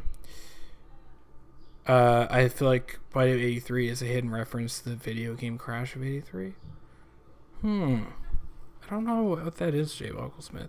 What I think of Charlie 87, if you've seen my I talk about that in my FNAF 2 video, which is my second video on this channel, and I think there's a lot of evidence for it, and I use it in that theory, but personally I'm like not 100% sold on it, but there is certainly like a ton of evidence for it.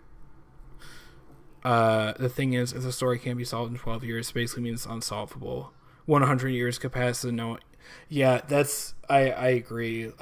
Lost X-Man. I think that's how Scott wants it, though, honestly. I think that he likes people talking about his franchise. The game Crash of 83 was an event that affected restaurant... Oh, okay, Jay Bucklesmith. I thought you meant like a video game like blue screening. If you're talking about like arcades kind of losing stock because of like at-home video game consoles coming out, if that's what you're talking about, but I definitely say more because I'm not 100% sure, but that sounds interesting. You're a Cassidy puppet truther? For me, no. Purple person. I don't know if you're talking to someone else though, but I am not a I'm a Cassidy nothing truther. Yeah. Elegant solution this time. The FNAF 2 Sorry, location Cassidy, is just open earlier than we thought. Remember, Fredbear's Family Diner being open doesn't preclude a new Freddy's location from also being open at the same time. The new and improved Freddy Fazbear's Pizzeria is just open earlier than we all thought, at least as early as 1983, and continuing... That's actually crazy, and I mentioned this in my Midnight Motorist video, but that's actually crazy. I was at Economic Crash, Reasons OG Pizza Time Theater. Oh, okay, that's really interesting, Jay Bucklesmith. I could, I definitely think that Scott at some point researched or just knew about the like just the lore, the real life history of Chuck E. Cheese, and so I could totally see him knowing that and like using that, like referencing it in the story. The real question is, who is the CEO of Fazbear Entertainment? Those who know, it's Clara Afton. But no, what I was going to say is this, MatPat making the connection that the FNAF 2 location was in some way open in 1983 is actually crazy. Because like now that we have the FNAF 2 movie where we have the 1982 location that has all the toy animatronics and it has the carousel and the puppet and everything, it kind of, and Mactacular has made at least a few videos on this that I've seen. There is a lot of evidence, and there's also Fredden has made a few videos that I referenced, but there's a lot of evidence that it might not be like the exact FNAF 2 location, but there is some version of that open way earlier in the timeline, which would explain like the toy Chica missing her beak and like the Mangle toy and all of that in FNAF 4. And then it would also explain how some people are interpreting that the FNAF 2 location is a grand reopening of a vintage pizzeria. So it's the same location, and it's been it's been around for a while, and it's just a reopening. So like the toys, puppet, all of that, they were around pre-1983, and that's actually crazy that MatPat is putting that forward now, before the movie or before before so many things that came out. You'd have a midlife crisis if it ever got solved. I mean, yeah, I think we all would. I mean, what videos will we make then, you know? Also, guys, I again have to use the restroom, so I will be right back. Everyone, stay put. Make sure you like the stream if you haven't already, and definitely hydrate and all that stuff like that. I'll be right back, guys.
All right, I'm back. We have more crack theories. Our boy, dude, I am hydrated. I'm hydrated as fuck right now. Pissing out his kid. Okay, listen, I pee a lot. I'm not gonna lie. I'm gonna be honest with you guys. I'm gonna keep it real. I pee a lot. I drink a lot of water. And yeah, that's all I can say. If you drink a lot of water, you're gonna have to pee a lot. The pissing man. Oh, you guys are so funny. Oh my god. Henry and William are ex-lovers, and that's why Henry didn't want to suspect. I mean, you say that's a crack theory. Can we call them piss theories, actually, for when I go pee? We're not having crack theories. Whenever I go pee, you guys have to come out with piss theories. But I think that's true. Henry and William, I wouldn't say ex-lovers, but they definitely had a interesting relationship. I'll just put it that way. Happy Pride, guys. Hold on one sec. I'm gonna get this video pulled up again. P-trap. I can piss out electrolytes? Oh god. I don't want that to happen. I didn't know that. Afton got sprinkled because he peed his pants. True. You guys. But yeah, they had an interesting friendship. They did. I talked about that a bit in my video, but yeah. Anyways, let's continue. Enough pee, all right? No more pee theory. Pee theory, pee time it's over. For now. 1987, when a new series I gotta of keep murders my happens, and electrolytes. Light of 87 gets it closed down. This all allows Michael to visit that place again, have the carousel be his favorite, but still die in 1983. Because William doesn't want to lose another child, especially since he's in his own killing spree, he puts security cameras everywhere and uses the illusion sound discs first introduced in the Twisted Ones novel to scare Michael away from the restaurant. That's what he means by he'll be sorry when he gets back. William is intentionally locking him in his room, giving him nightmares, hence why Michael is so scared by the time we see him in FNAF 4. Additionally, Ultimate Custom Night proves that the nightmare animatronics are just that. Nightmares. Illusions. This time, there is more than an illusion to fear. Yeah. I am given flesh to be your tormentor. Both these lines indicate that before they were just an illusion, they had no flesh. But now, The sound in discs latest game, ruin the they lore. are I mean, real. So contrary to popular belief, these there's things a lot were of stuff never you could real say ruin the animatronics, just a lore. glorified way for William I to keep refuse his to son away believe from them. his Yeah, murder I don't think they're in the locations. games. Except, obviously, it didn't work. They're in the Despite books, his but best, well, maybe I not don't his think they're in best, the but games. definitely his most stalkerish efforts, Michael gets crunched and dies. A fact that becomes very problematic for the timeline, considering that Michael Illusion Afton theory, clearly true. survives till the end of the games. We see him in sister location. We watch him get scooped. We hear about Oh, him dude, I didn't even remember that this is like a Michael Afton crying child robot video. I forgot. How is Jeez. all of that possible if he's Oh my God. already dead? Surprisingly, there is a way to solve it, and There is a way to solve it, and it involves lobotomizing yourself. have the evidence to prove it, but sadly it'll have to wait until next time. This ended up being a 12-page script, which there's no way that we can do all in. Guys, I'll say right now, 12-page script. My next video, I'm still in the process of writing it, and the script is about 40 pages long so far, and it is about halfway done. So it will probably be close to an 80 to 100 page script when it's done. That's just a little preview for the next video, guys. That implies that, yeah, that line, Mr. Who, I definitely think is interesting from UCN. Yeah, the chomp sound effect. I just love MatPat's editing so much. 40 page, yes, it is absolutely long slop. It's literally, yeah, it's a lot, and I'll tell you guys more about it right now. Actually, it's kind of a good opportunity because we're finishing up with this MatPat video. So I started making this video, and as I've been making it, I've been thinking like, oh my god, this is so long. I've like really bitten off more than I can chew. There's no way I'm gonna be able to finish this. But I just keep being like, the long slop will be peak. I want to put long slop on my channel because that's the type of videos I like to watch. I enjoy videos that you can fall asleep to. So I don't know how long it will be yet, because I don't have. I'm still writing and recording it, so I don't have like the time stamp on that yet. But it will be very long. Piss fact: we're not doing piss anymore. We've moved on from the piss. Nephrons filter electrolytes, but they also reabsorb them. Your kidneys don't just dump all your sodium and potassium into your urine. So are you telling me that I can pee as many times as I want and my electrolytes will actually be okay? Because if so, then that's peak. Because I was really worried about my electrolytes for a second. But no, guys, the video is about the Silver Eyes graphic novel. I'm sorry. The Silver Eyes is fine. My settings. Two nights of FNAF. There's to piss / sleep / goon too. Oh my god, you guys are killing me. You're killing me. But no, it's about the Silver Eyes graphic novels, not the Silver Eyes books. Not the, I'm not reading books. We're reading graphic novels. Silver Eyes graphic novel adaptations. We're doing full breakdown of all of those, and analyzing the themes, analyzing the connection to the games, the characters, a full everything, visual analysis, artwork, everything. And yes, you will definitely be able to piss / sleep / goon to this video coming out. Yeah, the Silver Eyes graphic novels. So you guys heard it here first. That's what the next video is gonna be. And I hope that it's interesting and not just like the most boring shit you've ever seen. But yeah, no, I'm a long slop enjoyer. I like watching, like I love Gibby's 36-hour video about the Frights novels. I really like just long videos that go really in depth into stuff. So I've been having fun making it. I become that fat guy crying image. Are you talking about I think I know what you're talking about. Loss. But thank you, Emers. I'm glad you love the idea. In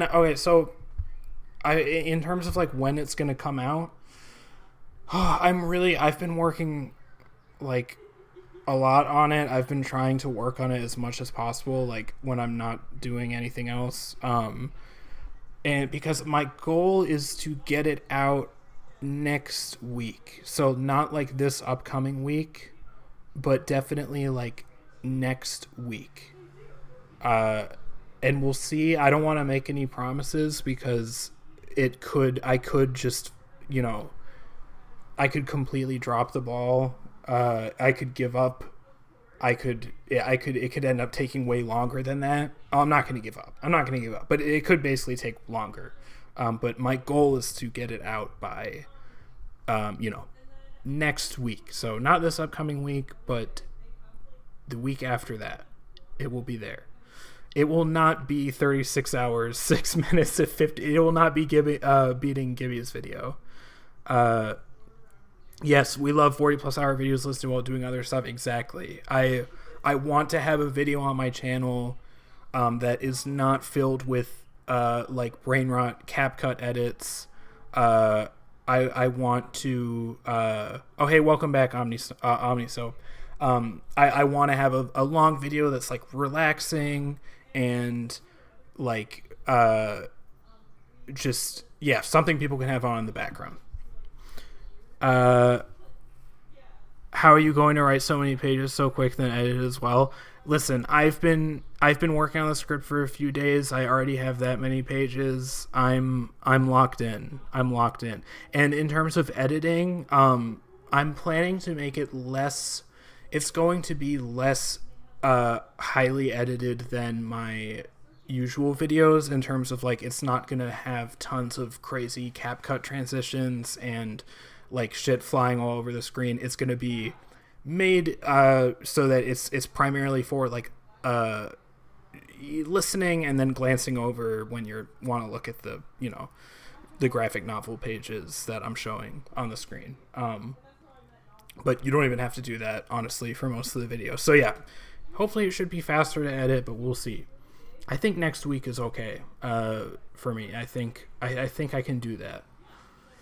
I think I can do that as long as I don't accidentally get a real life job and have to as long as I don't actually get employed and then have to do a real job. That would definitely make it more difficult. And yes, mental frost. I think you are definitely Piss GPT. Dude, okay, you guys. Slow burn FNAF 3s, yeah. Study time versus FNAF 3 video make. I mean, yeah, I'm finished with school, so there's no more study time. There is only would it be possible for you to have accurate subtitles in your videos? Emers, I would really like to. I think that YouTube captions have better over time. Emers, I definitely want to like go back and add real captions for my videos eventually. Because I do really, I really want that, but it's just, it takes a lot of time. But I do, like for this super long video, probably not. But like in going forward in future videos, I would like to make that a thing. Okay, no more piss. I'm never pissing again. And Ami Soap, thank you. I appreciate that. Dude, I've been the main reason it's been able to be so good is because thank you, Emers. Thank you. Yeah, I know. I do want to have captions. If it's at all possible, I would like to prioritize that. But no, basically, I graduated university a few weeks ago, basically around the time I uploaded my first video on this channel, and I've been unemployed, so I haven't had schoolwork or a real job. So that has been why I've been able to spend so much time making Five Nights at Freddy's videos and streaming and stuff like that. And I've been having so much fun. This is way better than working or doing school. Believe me, that shit is awful. So I would love to keep doing this for as long as possible and as often as possible. But unfortunately, I do need money. So when I do get a real job, I probably won't be able to upload as much, but we'll see. I have no idea what's going to happen, so we'll see. What did I study? I majored in communication. I had a bachelor's of arts in communication. It's a very smart degree. Just kidding. Left education for 10 seconds and immediately became a FNAF. Yeah, I mean, I feel like that's the right pipeline lost. Congrats, took me a good 2-3 months after I got badges. Oh, thank you, Tila. I appreciate that a lot. Yeah, it's dude, the job market is, I mean, you guys probably know, but it's not good at the moment. I'm lucky enough to, be okay money wise at the moment, but it's a bad situation. And especially just because I spent so much time at school, and now the other thing is like, regardless of like if I can get a job or not, I did a lot of like journalism and stuff like that in school, and that was kind of what I was looking to go into. But I just actually like I don't even like doing that. Like this is what I like doing. I like making YouTube videos. And a lot of the stuff that and thanks for the congrats, guys. I appreciate it. FNAF is our job and duty, absolutely. And yeah, in Omnisoap, I definitely would not say that I'm making bands, because yeah, that's the goal. That's the goal.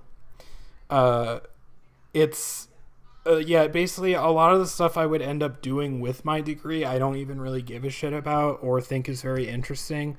And a lot of it is a lot of just like shitty, thankless work. And I like actually getting to interact with people and make stuff that I'm interested in. But unfortunately, real life jobs don't really involve that. They involve doing a lot of hard work for not much, gratification.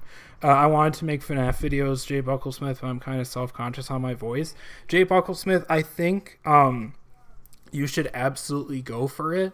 I honestly think that there's a lot of different types of voices. Like, there are a lot of FNAF theorists.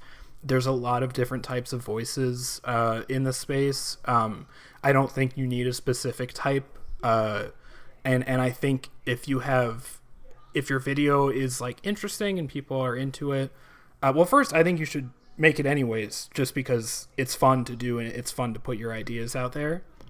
So regardless of like whether people will watch it, I think you should definitely give it a try. And on top of that, I think people will not give you a hard time about stuff like your voice. It's just from what I've seen in the FNAF community, I think people are generally like very nice and supportive and accepting. At least that's what I've seen. Maybe I'm just, like Omnisoap said, I'm feeding you guys something, but I from my experience, everyone is kind of nice. Everyone is nice that I've seen. So I would just go for it, Jay Bucklesmith, basically. I graduated in cybersecurity, Omnisoap, started YouTube, couldn't find a job, now I'm back in. Dude, that is crazy. I feel like that's low-key gonna be my cycle. Also, I'm sorry that you graduated into the tech. I'm sorry that you were in the tech industry, but I honestly, it feels like every industry right now is cooked. Even journalism and shit. It's just like, why pay an actual journalist to write anything when you just have AI write shit? Just fuck it, just AI slop. Just have AI make all the FNAF videos too, and then we don't have anything to do at all. Then we're really cooked. John FNAF. I don't know. When was the last time that John FNAF uploaded? Let me see. Let's take a look. Because, yeah, I don't think I've seen him in a while. Oh, yeah, 5 months? Does he have Twitter or anything? Like, is he around? Or is he just not uploaded? Yeah, no, I don't know.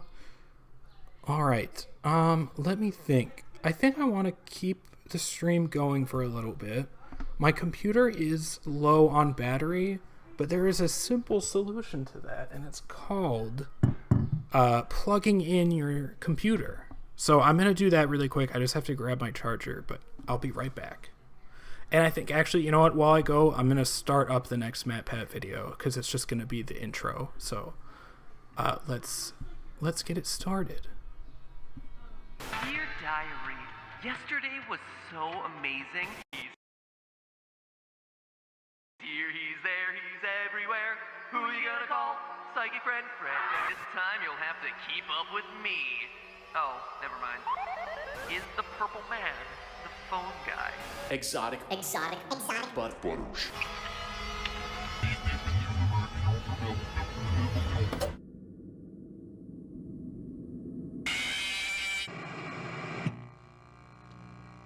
Hello, Internet! Welcome to Game Theory, where, before we close the book on our final FNAF theory, it's time to open the book on new Back to School merch. No, the ad. MatPat, no. I left you guys. I almost left you guys with an ad there. We're talking about John FNAF. Bro's gonna. I'm not pissing. I'm literally not pissing. I got my charger. Okay, I didn't just make that up so I can go piss without you guys making fun of me. Oh my god. There's a cool. I'm in healthcare. You make great people. Oh, that's cool. Yeah, sorry, I missed that. OmniSoap, you're in school for nursing now. That's awesome. That's very admirable. That's wait, is there? Hold on. I think my streaming might be a little delayed. Is it delayed? Hold on one sec. I gotta catch up on everything. Yeah, there we go. Okay. Okay, see you later, Joda. Thanks for stopping by. And yeah, no free sponsor for MatPat. And you think Lost? Do you think that FNAF lost the motivation after Matt left? I don't know. I feel like John can go pretty strong without Matt. I think the theory space is pretty. I got the XQC 15-minute delay. Okay, I don't think it's that bad. I don't think it's that bad. I just had it. I had my thing rewound a little bit, so I was getting a little mixed up. I don't think my delay's that bad. Can I make it better? Can I make it less of a delay? I gotta check if the hospitals have digital. Dude, please, OmniSo, please check for us. We need to know. We need to know if they have alarm clocks. All right, let's not do that. Let's go back and let's not watch MatPat's ad. And let's watch his actual video. What do you think about that? Shall we? Even though this is part 2 of the timeline, we've still got a lot to cover, so in the words of Phil DeFranco, let's just jump into it. When last we left things, we'd covered everything up through the second Freddy Fazbear's Pizzeria location. Things like why the missing children's incident must be the first event of the timeline, the identity of Golden Freddy, why Circus Baby's Pizza World has to come earlier in the timeline. T-Dress confirmed they don't. Yeah, no, I remember that. We gotta double check though. You never know. But all of that left us with a big question. There could be hospitals out there that do have them. We gotta find one. Come back later in the timeline for games like Sister Location and Pizzeria Simulator. Well, this is where the books once again come in to give us the solution that no one would have predicted. Not you the see, books. At the end of FNAF 4, we get the lines, "We are still your friends." Do you still believe that? I will put you back together. We've never actually established who speaks those words. Ultimately, the best guess that we had was the puppet. But here's the thing. It can't be the puppet. Based on this, my final and best timeline of Not events, Will William Plush. hasn't killed Henry's daughter yet. The puppet isn't possessed yet. Instead, that line is more likely coming from William. It's him making a fateful promise to his dead son. I will put you back together. The thing is, he takes that promise a lot more literally than any of us would have ever suspected. He is literally promising to physically put his son back together as a No. This kind of looks like my thumbnail robot. right here. No. Is this video gonna have more lies? Yes.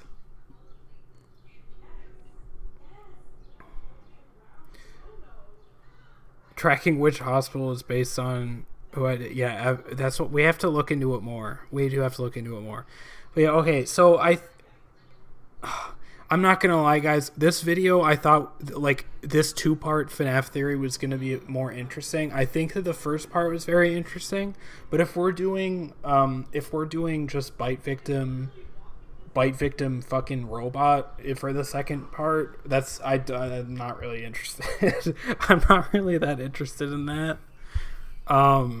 If you guys have a better suggestion about what to watch, then I'm very open to suggestions, game theory or otherwise. Also, Pokemon Lover, thank you so much for tuning in. I appreciate it a lot. Thanks for all the jewel emoji things. So I appreciate it. I hope you have a good rest of your evening. Yeah, we're doing illusion discs, robot kids. Let's skip. Yeah, I mean he might talk about some other stuff, but I'm not. I feel like I've like gone over the fucking crying child stuff so much. Like, I'm down to watch a different video, maybe a different game theory or something else. So let me know what you guys think about what we should watch. I'm also trying to think. I'm having a think right now. We could watch his like ultimate timeline for more recently. It's quite interesting. T-Dress Guts Theory, I've seen that, and that's possible. We could watch that. You were in the hospital, and then you can wait, Mr. Who, you gotta be kidding me. There's no way. You can confirm? That's crazy. Sire Squawks video, I've heard of that, but I haven't actually watched it. Should I do a poll? Let's do a poll. I've never done that. Okay. What video to watch? Another MatPat, Sire, Squawk, FNAF 4, or oh,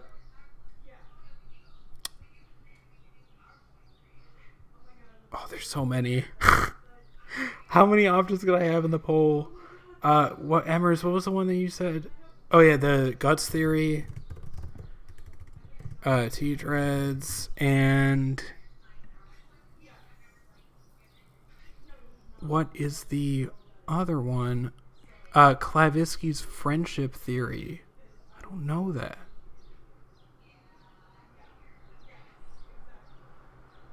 Okay, friendship. I think I can only have 4, guys.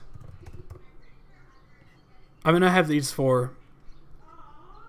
I'm gonna have these 4. Here we go. It's going up. How do I look at it? Oh, here we go. Okay, I'm looking at it. Everybody vote in the poll. Oh, that is a good idea too. Everyone vote in the poll. Tell me what video we should watch next, because these MatPat theories have been chopped so far. But no, I do love that video of Jay Bucklesmith, so maybe another time. Ooh, okay, we're tied neck and neck with Friendship Theory and Guts Theory and Sire Squawks. So, Sire Squawk is pulling ahead. If it ends up being a tie, that's gonna be crazy. But it looks like with 11 votes, we're getting Sire Squawks FNAF 4. And I think that's it. I think there are no more votes coming in, so I think that's the poll. We're doing Sire Squawks. And we'll do those other videos perhaps another time. Okay, I'm going to find that. Hold on 1 second. Sire Squawks FNAF. I think this is it. I mean, okay, so from the thumbnail, it looks like it is. Chat, let me know if this is the right video. And let me just double check in OBS that you can see properly. Yes, you can. I think this is the right video. I would be pretty stupid if it's not. Sire Sweep. It absolutely is. Yeah, this is the right video. Let's get started. Someone brought up something pretty interesting on Discord that I never really noticed before. The user Frostbear pointed out a weird quirk of Phone Guy's audio. See, in FNAF 2 on night 5, when Phone Guy talks about Fredbear's Family Diner, most things say it's been closed down for a while. Except that's not actually what he says. If you listen to the actual raw audio, you can I've never seen this before, by the way. He does not say it's been closed for a while. What he actually says is, we're going to try to contact the original restaurant owner. I think the name of the place was Fredbear's Family Diner or something like that. It was closed for years, though. I doubt we'll be able to track anybody down. It was closed for a while. That is a very small difference in language, but it means a lot. Been closed Subtitles, down for a while. Oh my god, Emmer. Okay, Emmers, thank you. Currently closed at the time of I'm so glad that you're here. However, it was past. I don't have it like automatically in my head to put on subtitles on YouTube. It's kind of funny because I put on subtitles when I'm just watching stuff by myself, when I'm watching like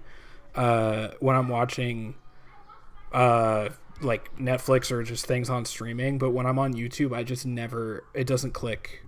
It doesn't click for me, but thank you. I appreciate it. And yeah, no spoilers in the chat, fellas. No spoilers. And Jay Bucklesmith, you said the way I found out about it is because Sire Squawks himself messaged me. Oh, that's cool. But yeah. Let's hit it with the subtitles. Past tense implies that's no longer the case. Emmers. In other words, whatever Fredbear's Family Diner was, it is no longer closed. Now you might be wondering what that means, but it's pretty simple when you review the overall context of the game and that phone call. Ralph specifically says they have to contact the original restaurant owner, not the original franchise owner, restaurant owner, as in this current building's owner. Freddy's 2 is Fredbear's Family Diner. That's why it's important and brought up here at all. That's the only reason it's even relevant to the storyline. I've definitely heard. Hell, this even goes back to the start of the game. The first ever thing we see about FNAF 2 in-game is that it's a vintage pizzeria given new life. However, if you think about it, Freddy's was closed 2 years ago and opened in 1983. I mean, sure, we didn't know the absolute specifics of that until later I think on, that but would you say Security Breach, it helps for example, me process is a stuff better vintage too. FNAF I just game when it's only about I just don't. Now? It doesn't click for me with YouTube, but in 1987 they're definitely good to have. Absolutely. So when the newspaper says it's a vintage pizzeria, it has to be referring to something older than Freddy Fazbear's Pizza, and that's of course Fredbear's Family Diner. And of course, it makes sense to talk about that in FNAF 2. Scott stated later on that he always likes to try and clarify things from prior games and prior fan questions in the later games. What was one of our biggest questions when FNAF 1 came out? What's the deal with Golden Freddy? Where did it come from? It's never named in-game, so what is it? Who is it? Well, now we know that there's an old yellow suit that this weird disgruntled guy used, and it comes from an older location that used to be this very same building called Fredbear's Family Diner. True. And you might say, why would they? Because why would the yellow suit be physically at the FNAF 2 location? What reason in universe would they have to vintage Markimu? Absolutely, the goat. I mean, what in universe reason would they have to physically move it to a new location? Because they're not using it anymore, right? reuse an old building. And to that point, I would say, yes, you're right, it is weird to reuse the building like that, but also, they do this all the time in the series. A reminder that the Pizzaplex is built over seemingly chunks of the Afton household, I think it's recreations of it, Murray's costume manor stuff seemingly, and also a recreation of FNAF 6's location, and also maybe sister location stuff based on the Scooper. And also, yeah, it's pretty that is a good implied point. that the FNAF 1 location from the first game is the 1985 location, kind of updated and renovated over the years after they bought it back after the events of FNAF 2, which is implied at the end of that game. So as far as I'm concerned, it is completely in precedent for the series to reuse locations and have lore related to the older reused locations. And with that in mind, it opens a completely new and very interesting avenue for the story to be told, specifically with FNAF 4, because understanding that Fredbear's Family Diner is the same location as FNAF 2 breaks open a huge door of possibility to explain FNAF 4's strangest quirk in its minigames, which is that this game is obsessed with FNAF 2. You might not even clock it the first 900 times you play it, but if you really think about it, it's all there. This girl with the tiny toy chica who's missing her beak is a reference to Toy Chica, obviously, but also she holds out her arms the same way Wither Chica does. William, in the scene where he helps the guy put on the Spring Bonnie costume, is wearing a yellow badge like he does in only FNAF 2 to save them. Then you have the fact that, you know, Mangle's present, and sure, Mangle could have existed as a character prior to FNAF 2, but it's still a FNAF 2 character at its core. Then you also have the shadows of Fredbear and Spring Bonnie on the wall, which is kind of weird that we have the shadows so emphasized when FNAF 2 yeah, so in my... he's definitely right about this, for sure. In my FNAF 4 video, I look at the connections, like these, you know, like the shadows on the wall and the Mangle toy and the whatever. I look at those and like how they connect to the Happiest Day mini games, which they also do. And I don't know, I'm guessing that Sire Squawks probably talks about this. But yeah, one thing I left out of that video was like, why do those also relate to FNAF 2 specifically? Because it's like there is obviously a connection between that and I know, Scooter, you're a gem. I'm loving the cake emojis and the pizza earlier. It's bringing a lot of life and character to the chat.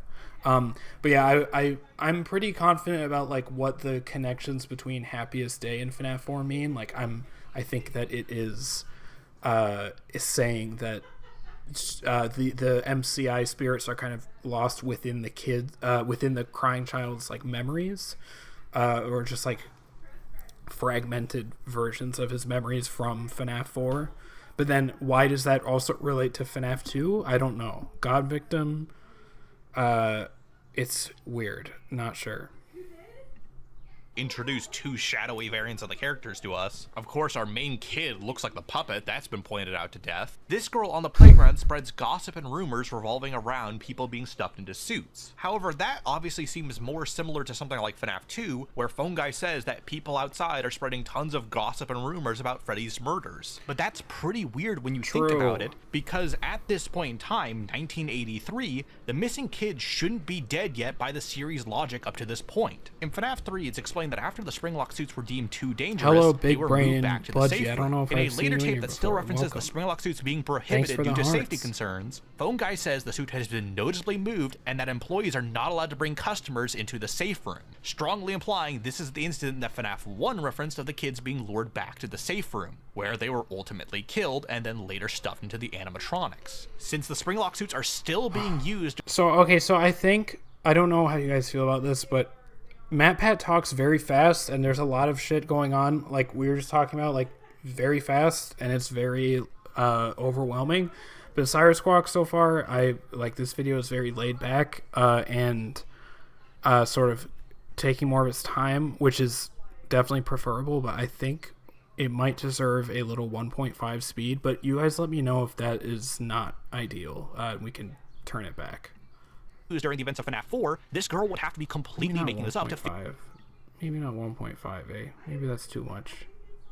1.25. Yeah, 1.5 is a little, It in the context of crazy. 1983. And while this is fairly well known Just a now, for a little long extra time speed, people you know? didn't understand that Happiest Day was constantly referenced by FNAF 4. I already mentioned some of this, but like you have the How do I Shadows of feel Wall about the that are Killbots the kid in theory the from red shirt Fredden? balloon, which is like Balloon Boy with his red shirt baby's air I adventure. love that You have Mangle theory. referencing Mangle's quest. You have the toy chica on the ground. Then you have also the crying child who once again looks like the puppet in Fredbear's Family Diner, which Happiest Day is a mirrored image of. And of course, has Fredbear like in Stage 01. And if you think about that roster, like I'm not like for my own FNAF 2 theory, I kind of talked about the toys killing the adults in the DCI, whatever happened. 1.5, he sounds like Ben Shapiro. Okay, you're right. Not 1.5, all right? We'll keep it at 1.25. But like I definitely agree with toy killbots in some way. I just don't know if it's like they go outside type of thing. Scooter, you're crazy.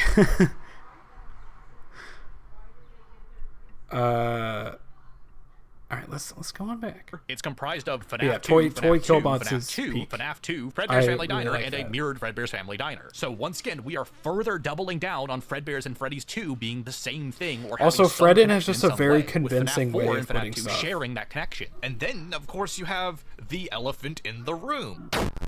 But then if you try to compare the events of FNAF 4 to later stuff, it doesn't really work as well. Like Chat, I said, let's there's get connections up. Was to that the Happiest Day, bite but of like I said, those 87? connections themselves revolve around FNAF 2 and Fredbear's Family Diner. Any references to Springtrap or Fazbear's Fright are basically absent, along with any references to FNAF 1's plot itself. Yes, there is the kid who holds the Spring Bonnie plush that he describes as a finger trap, but compared to a literally broken Mangle on the floor, that's not super explicit. If it was like missing an ear or had exposed metal feet or was like bloody because it broke the kid's hand or something like that, or was beat up and tattered, maybe that connection would make more sense, but it seems to be a completely normal plush in context. Likewise, the only thing I could even stretch to compare to FNAF 1 is the scene where the bite victim bangs on his door to be let out, and maybe you could argue that connects to FNAF 1's whole like phone guy sequence where he dies on night 4, but that's a huge stretch compared to, once again, the bite and Mangle on It the does floor, seem which more are very FNAF 2 conscious design oriented. choices to show us. So what does that have to do with Fredbear's Family Diner being the same location as FNAF 2's? Well, already it establishes a thematic connection between the two. They are the same location and have shared history in that way. But what I think Scott was trying to explain to us with I like FNAF that 4 little and fella how he at the wanted to bottom of tie the a bunch screen of the story there. together was that Freddy's 2 was almost building over a metaphorical cursed burial ground that was Fredbear's Family Diner. That's where this original tragedy happened, and now it's coming back to bite them, quite literally. To phrase it another way, the bite victim is sort of trapped there at Fredbear's Family Diner. He is a ghost who doesn't remember or understand what's really going on in the present day, so to him it's still... So yeah, I mean, I definitely think this is like 100% doable. Yes, chat. Thank you. Thank you for the bite of 87s. What do I think the one retcon by Scott was? Guys, this might be a really stupid idea. I was thinking about the retcon the other day, and I was trying to think like, what is one thing that is like and also Scooter, you're not crazy or delusional. I'm sorry. I'm so sorry. I will respect that. You guys are so funny, dude. But no, I was thinking about the retcon the other day, and I think that it might literally, because I was thinking like, why would Scott bring it up? Why would Scott make the point to say that there was a retcon, but it was just something so little that nobody noticed or thought about? And that made me think like, what if, because originally when FNAF 1 came out, when he did the first game, that was the only Freddy Fazbear's Pizza. Like, there's no mention of another location or Fredbear's Family Diner or sister location or anything. It's one place where the MCI happened, where everything Bite of 87 happened, and then FNAF 2 comes out, and it shows that there was a whole, at least one other whole location, maybe 2 or 3, like there is a series of locations where different things happened. So I think the retcon was literally just that that there's more than one Freddy Fazbear's Pizza, which is really boring. That's a super boring, like, this is what the retcon is theory, but I'm like pretty convinced that that's what it is, because it's like no one really noticed, like, quote unquote noticed it.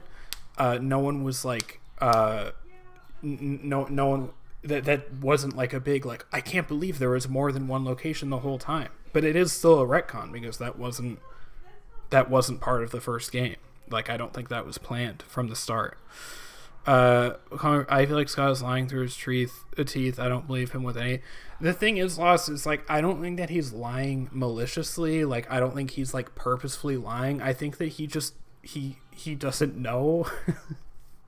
Like, he gets confused with his own lore, and he doesn't. And I think Scott is also very scared. He's a very scared man. I think that he's scared of pissing people off or like shitting on people's theories.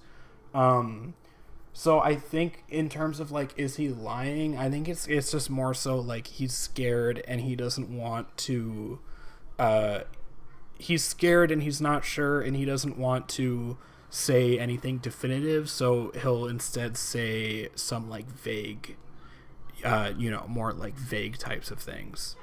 But yeah, he's scared to confirm anything. Yeah, absolutely. The retcon post was made to show people what Scott won't do. Yeah, no, Jay Bucklesmith, I agree, and that whole retcon post I read over very closely when I was making my sister location video, because the mic trap thing was being addressed, and I think in the post he was also addressing dream theory, which would be like an insane retcon if it was true.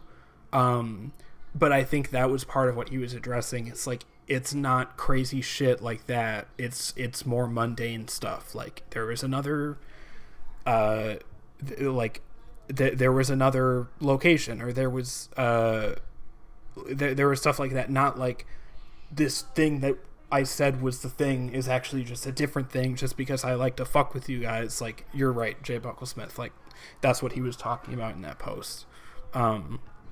The FNAF world hate left him with permanent yeah, I agree. I think it was that, and I also honestly think it was like dream theory, because, well, not just dream theory, but just people's reaction to FNAF 4, because I think people got so like divided about it and so upset or just like not content with the answer that it made him like scared to actually comment on stuff anymore. But yeah, definitely FNAF World 2.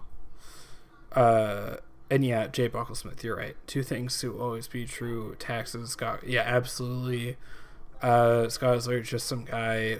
It's not famous. Yeah, I actually, I was talking about this with my partner the other night, because I was telling her about my, long slop book video that I'm making.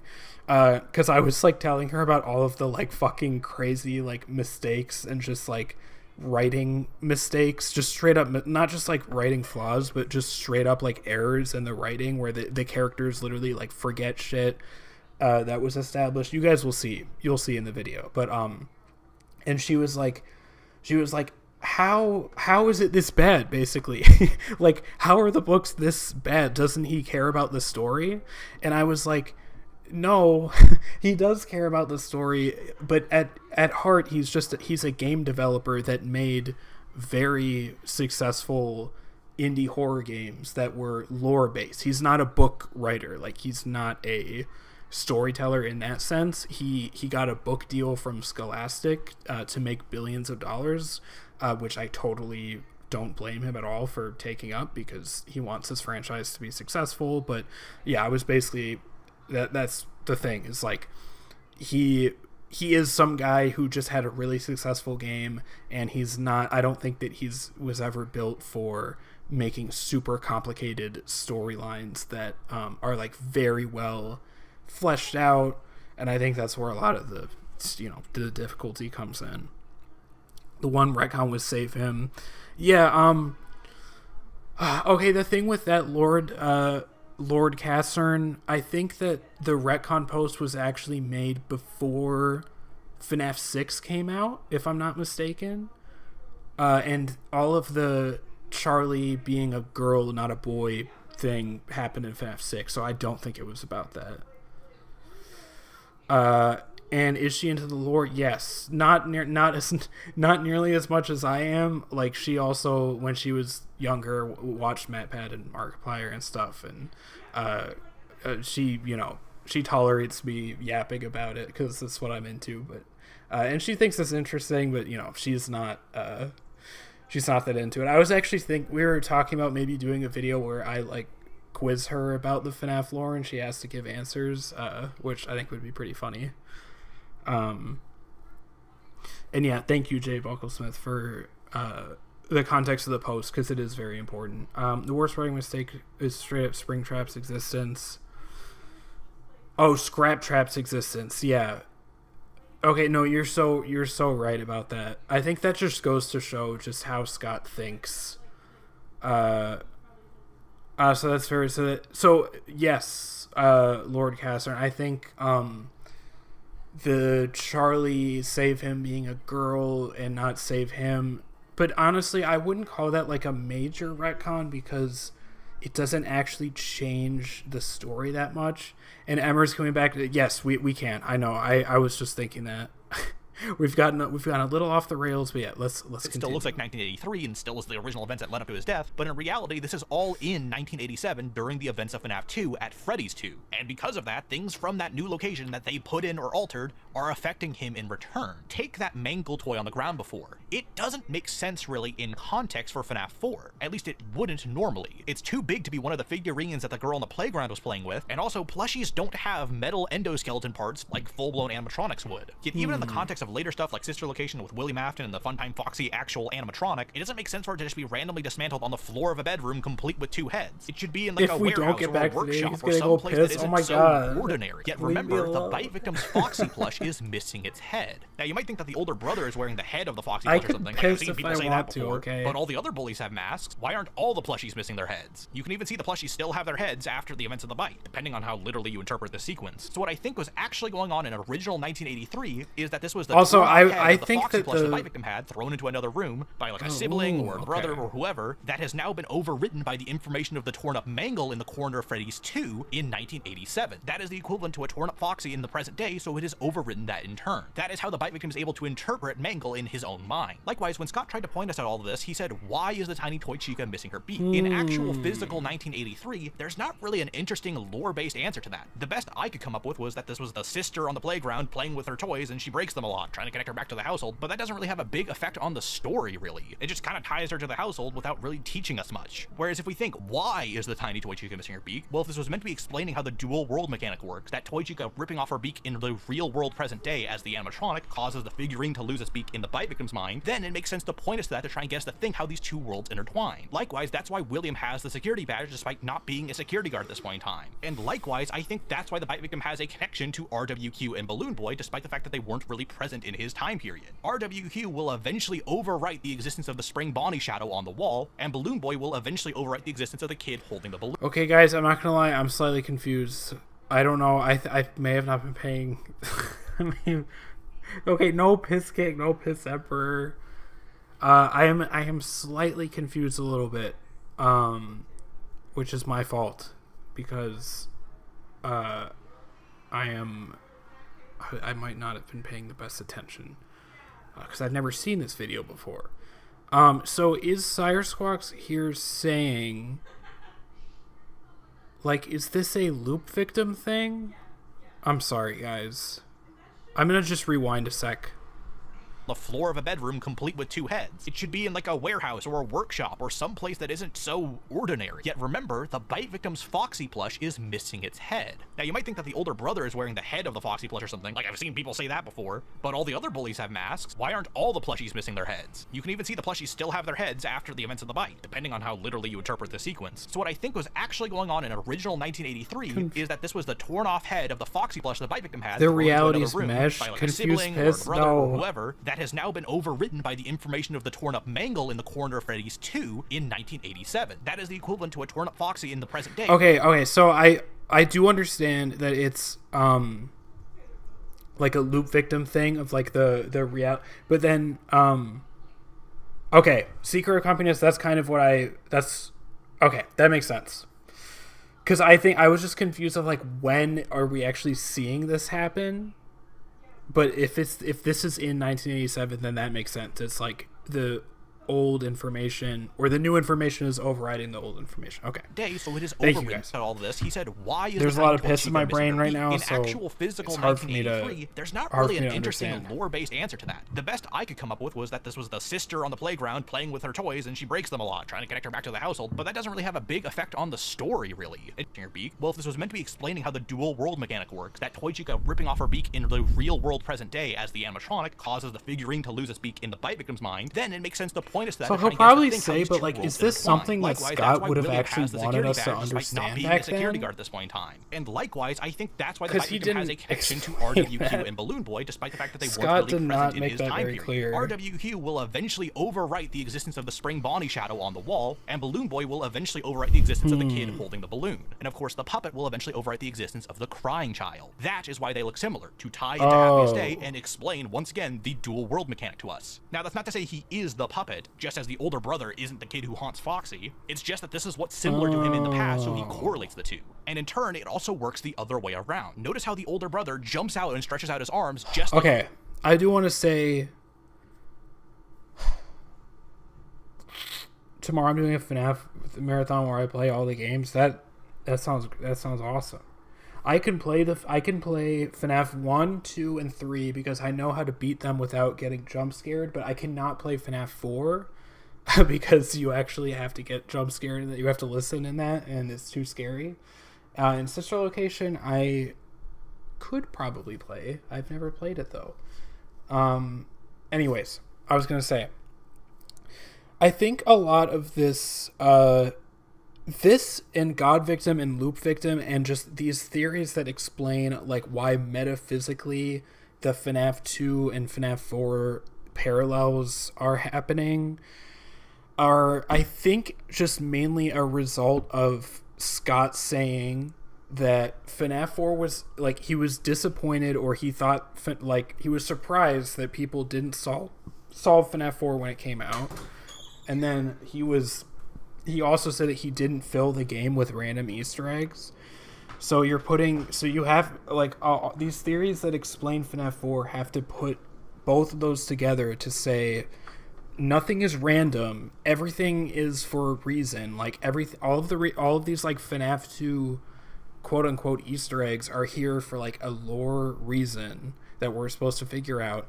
And FNAF 4 was supposed to be solvable when it came out, so there has to be an explanation. So I think that honestly drives people crazy. It drives me crazy, and then it turns into that you have to, like, this theory I think is really good so far. It's not a bad theory, and I think God Victim and Loop Victim are all like very good theories. But it just, the thing that I don't like is that it turns into that you have to find like a really out there reason to explain everything, when it's like Scott said that it was supposed to be solvable, like it was supposed to be something that we got, like he acted like it was obvious. But yeah, so that's, I feel like, always how FNAF 4 ends up just being like the craziest shit ever. Advice for 420 mode. The best theories are the ones we don't want to be true. I mean, yeah, no, I agree. I think, especially when you're like watching videos, that's usually the case. Like if it's really compelling. But yeah, I saw a video today where someone said that the post Scott, there are no random Easter eggs, doesn't matter because Scott said that. And you had to go for a walk. Okay, seriously though, I would have to go for a walk after reading that. We could just have a theory where like, let's just ignore everything Scott has actually said and then try to solve it with that. I think Scott wants some loose ends, but I think he wanted people to have solved that Mike was the dreamer in the bite of 83. I think that at least, yes.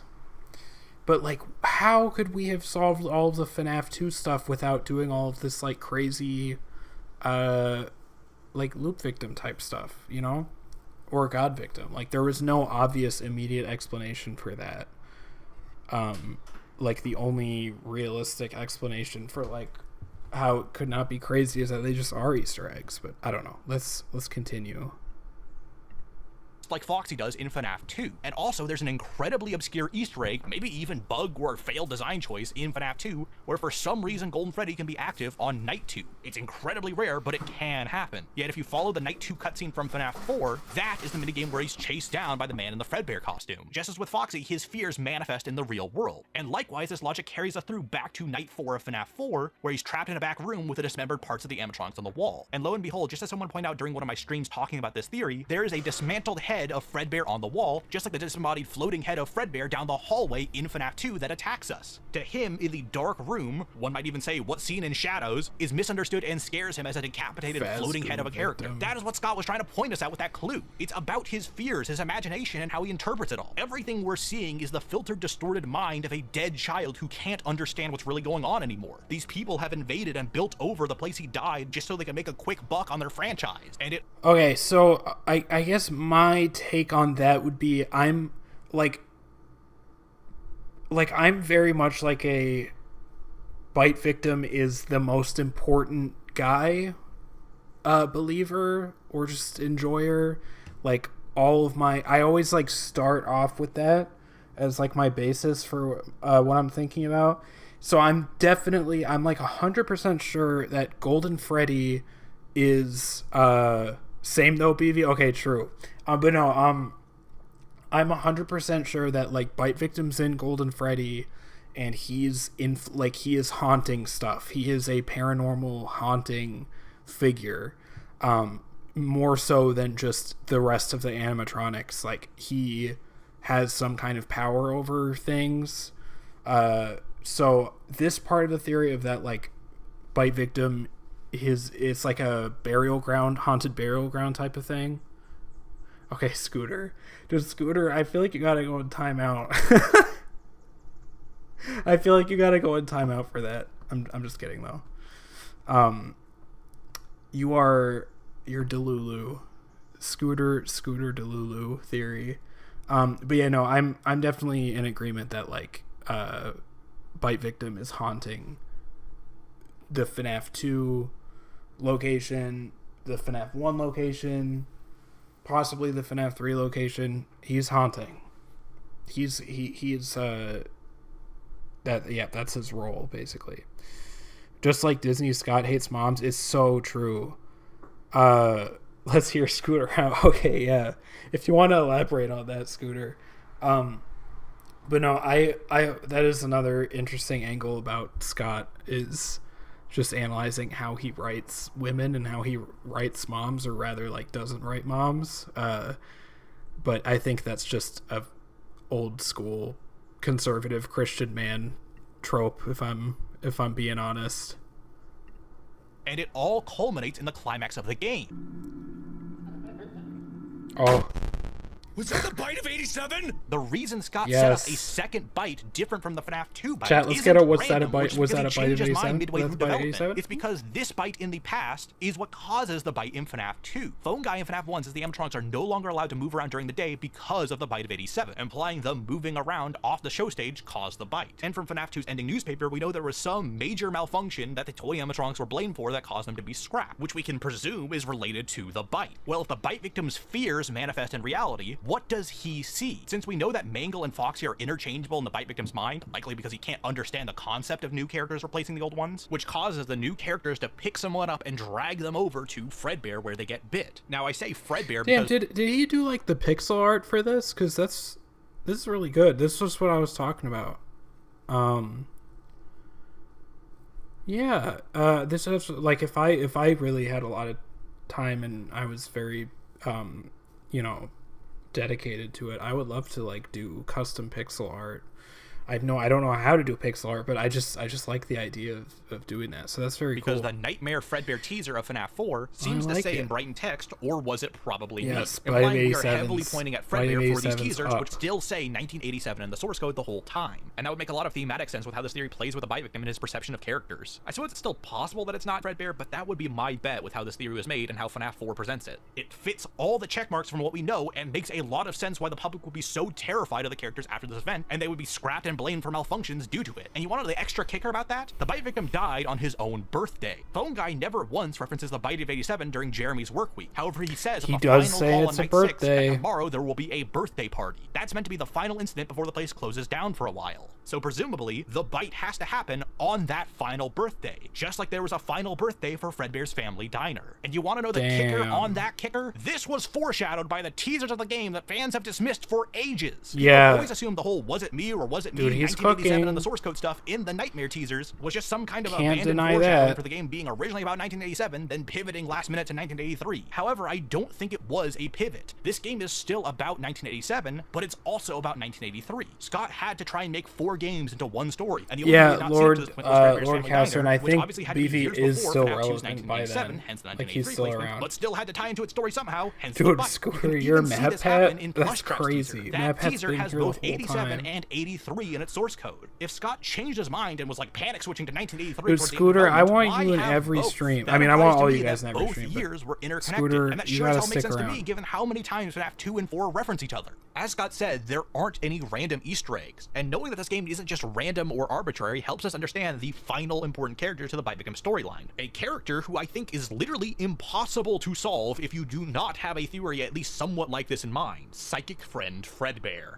And I don't think it's that hard to figure out where I'm going with this. You probably already know based on the logic this theory sets up. After all, in the real world of 1987, there's only one black and white-eyed magic yellow teleporting ghost bear. But before I really get into the idea of Golden Freddy as the plush, I want to cross off a few other ideas people have thrown at the character over time. For starters, the plush can't just be entirely imaginary or in the Bite Victim's mind. Characters around the game reference its existence, and also Sister Location would later show us the physical plush itself. But on top of that, it calls out things before the Bite Victim can even possibly see them or be aware of them, including where the older brother is, and observe things even when it's not on screen, implying that there is something going on with it that causes it to not just be a normal, basic little plush toy. And I know this is where it's going to get a little controversial. I don't think the plush can be entirely Bite Victim, I William think, Afton. is The supposed just walkie-talkie that we see in Sister super Location important might not to even be a everything. walkie-talkie, because I don't really think there's supposed to be a speaker at the bottom. Primarily elsewhere in Sister Location, whenever there is a speaker present, it has a sort of silvery gray mesh texture, which doesn't really look like what's on the walkie-talkie here. It almost looks more like a solid black plastic disc, similar to the sort of noise texture Scott uses in a lot of his models. And that would make sense if yeah, it was a keypad. I'm like a pretty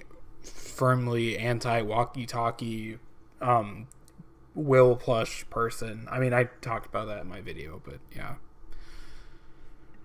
Right next to a security camera with a turn dial to turn and control the cameras. And on top of that, there's just certain scenes in FNAF 4 that don't make much sense with William in mind. Take that Night 2 sequence with Fredbear, for example. If William was meant to be both the plush and the man helping the guy into the Spring Bonnie costume, and this back room doesn't seem to have any monitors to check security cameras with, how could he know about events that are happening down the hall while the doors are closed? Likewise, how is he talking to the Bite Victim when the Bite Victim doesn't even seem to have the Fredbear plush here? The text just kind of appears from the heavens and tells him what to do. On top of that, this is the only time in the entire game where the plush seems to be shouting. It is using exclamation points. Can you imagine William shouting at a kid down the hall while he's helping someone put on a costume? Yeah, and it's not doing anything William. about it? And for what purpose, really? Sure, you can argue that William is either trying to manipulate him or scare him into being afraid of the animatronics. That would explain certain lines of dialogue like, oh, do you know what will happen when he catches you? But then it also says... Dude, it's so funny to go from watching MatPat to this, because this is literally just like the complete opposite. Like, I feel like once you fall into like the... once you fall into the like Will plush, Will care, I will put you back together, all of that, it's just like it changes everything in the story so much. It just like completely warps. I just feel like having that interpretation of the story just completely warps your whole timeline, you know, like your whole theory about it. It's just funny to see, you know, we just come from watching that and we're watching this. says stuff like, you can get past them, you can find help. Those seem very counterproductive to a manipulative and evil William. If you want the kid to be afraid of the animatronics to make him more like docile and dependent on you, why tell him he can be strong and get past the characters? And if we flip the script to him actually trying to support or take care of the Bite Victim, why not take 2 seconds out of his day to step aside and be like, yeah, listen man, you're really freaking my kid out, I'll slip you a 20 if you just let him go by. That 20 will be your severance check. That would fix the problem pretty much instantly. Hell, if it was a manipulation angle, wouldn't saving the kid from the scary man in the costume be the ideal way to earn his trust? However, if we flip to this being Golden Freddy from 1987, then this freakout totally makes sense. Remember, in 1987, William goes around murdering kids after he wears a yellow costume. Okay guys, I'm gonna be right back. I'm just going to take care of something. Don't worry about it. I'll be right back.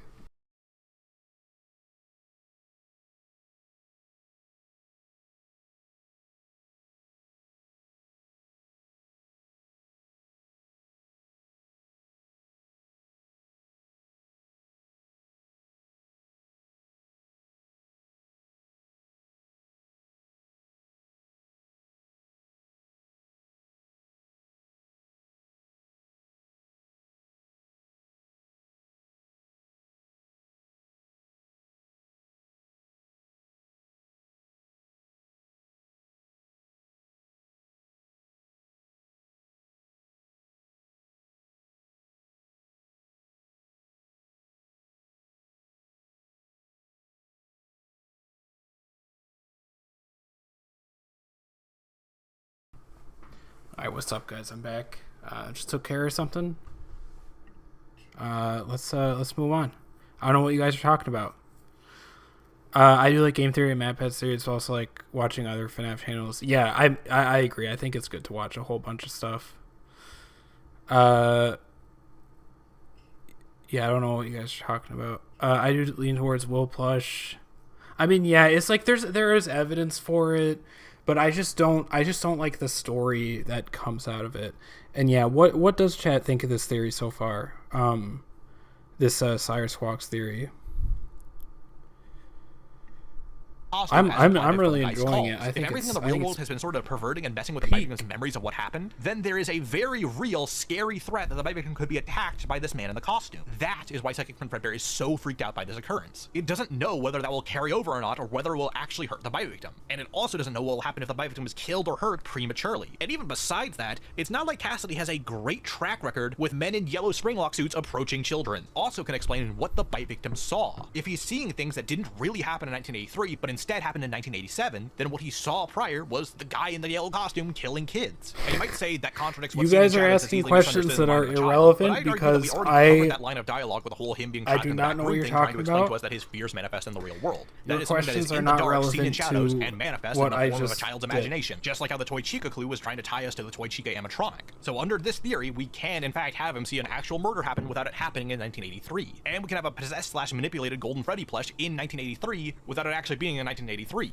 Now, with that said, I don't know if this is like directly Golden Freddy, like unabridged or not, since everything else in this world seems to be like a distorted counterpart to the real event. I almost wonder if this is like a halfway point where it's like this is Golden Freddy trying to help, but it's still being filtered to the bite victim's mind or something. But regardless, I think the gist stands that it's meant to be related to the real Golden Freddy, or at least acting on its behalf or something like that. Which brings us to the end of the game. What happens after the bite of 87? The place is shut down and the animatronics are eventually scrapped. Then everything is taken out and moved to a new location. At the end of FNAF 4, we get the replay of the bite victim dying in the hospital, with Michael / the older brother saying goodbye. But now consider Psychic Friend Pepper's dialogue. Yeah, like I'm liking it, and I think it's very interesting, and it's very no, your questions are not relevant.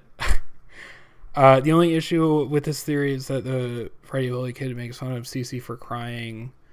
I mean, okay, Jay Bucklesmith, my whole thing is that like the reason he's crying is important. Like it's not just he saw some shit that he just got confused, like, because my whole thing is like he's crying because he saw his friends die and he's alone, like he's alone without his friends and everybody's, you know, gaslighting him. Like, I think that's important. But no, I like this theory, but I just have a hard time wrapping my head around like Scott's clues. So we're supposed to be, well, actually, I'll put it this way. It's like, if this is true, then is this really what Scott really wanted everyone to like, is this the big thing that Scott wanted people to get from FNAF 4? It's, you know what I mean? Because like, if this could all be true, I'm not saying it's not true. Like this could all be possible and canon and true. But is this like the big point of FNAF 4? Like, is this the point of what we were supposed to solve from it? And we haven't finished the video yet, so maybe he goes into that. But that's just kind of my thinking so far about it. Is like, was this really the big point of FNAF 4? And if it is, then like why? Like what? Like why does this have to be the story? This dialogue is said before the kid even flatlines. If this But was the that could actual be said dialogue a from lot about a lot of 1983 and it was FNAF meant to be things. William as the plush, or really any other character at this point in the story, there's no possible way they could analyze him as broken in a spiritual ghost sense before the kid even dies. William at best had Charlie under his belt. You can't argue he had the missing kids killed because the springlock suits are still present in Fredbear's Family Diner during this game's events, so we don't have the missing kids on the table, and Charlie isn't broken in the way that could be compared like this. And that's assuming she's died by this point in time, which is still kind of debatable. Likewise, Charlie should be the only spirit she knows, and she doesn't apply to the scenario, so how would she know that? However, as a spirit observing the effects of the bite victim's presence in 1983 as a weird creature who has these weird properties, of course Psychic Friend Forever would know what that means and already know he's dead. And that brings us to our next line. We are still your friends. Do you still believe that? Why would William want to say that to a kid on his deathbed? Maybe there's some innocent, wholesome reasons where he wants to think the kids were really Hey, friends at the very end Bacon, or whatever the hell, or Bacon some other ABC, theory reasons you can come up welcome to the with. stream. But if you are a spirit who understands this What's kid's going fears on? and trauma directly Yeah, correlate we're to just things in the real world, we started of watching course, after the bite of being severed, MatPat was he would chopped. berserk out of Now we're control, watching causing a near fatal incident to Sire happen. Squawks video, as recommended by the democratic process of the chat. Yes. Hi, English broke it is. Okay. Oh yes, thank you, Emmers. I don't even have to explain anything. Just have Emmers do everything. Dude, Emmers, you could literally you could just be just in charge of the whole stream, honestly, because you're really doing a lot. You're better at this than I am.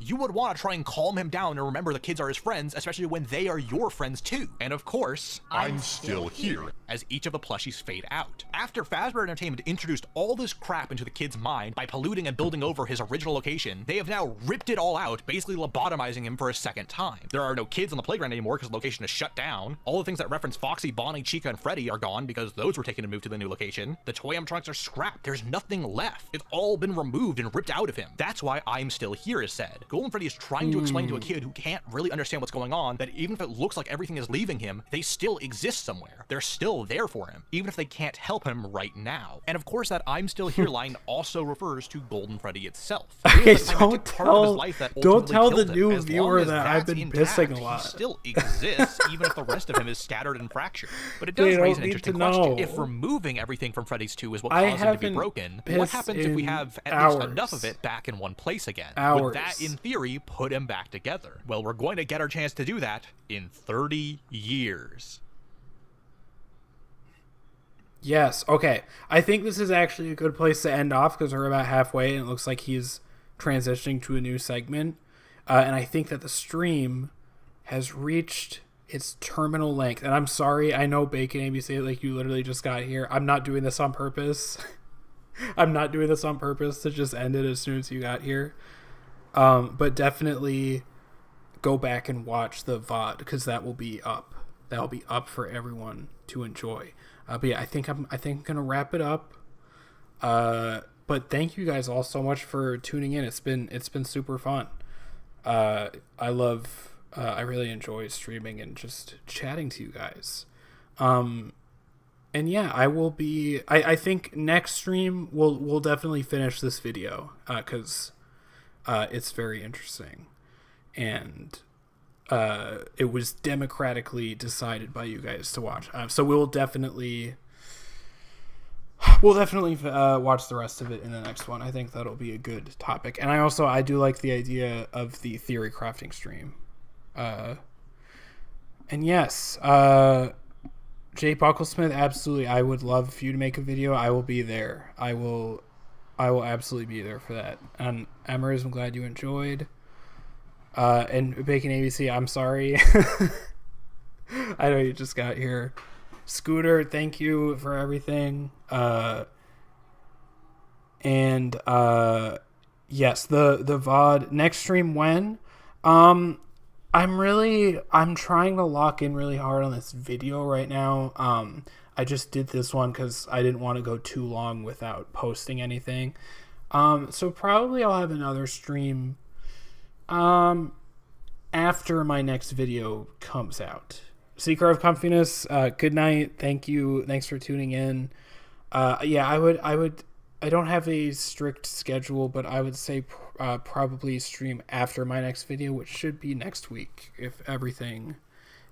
One more thing, cookies. Yes, thank you. Cookies for everybody. Thank you, Scooter. But yeah, I'll stream again, and I'll post about it, and I'll also perhaps make a Discord or look into that, and then yeah, we can get everyone involved in that. Don't worry, I can just rewatch it. But yeah, it's really cool that for sure, Bacon ABC. Yeah, I'm enjoying having like a smaller audience to actually be able to chat with people. It's a little hard to like watch the video and chat, but we're trying. I'm enjoying chatting to everyone. But yeah, thank you guys for watching. I think that'll be all. But see you guys around.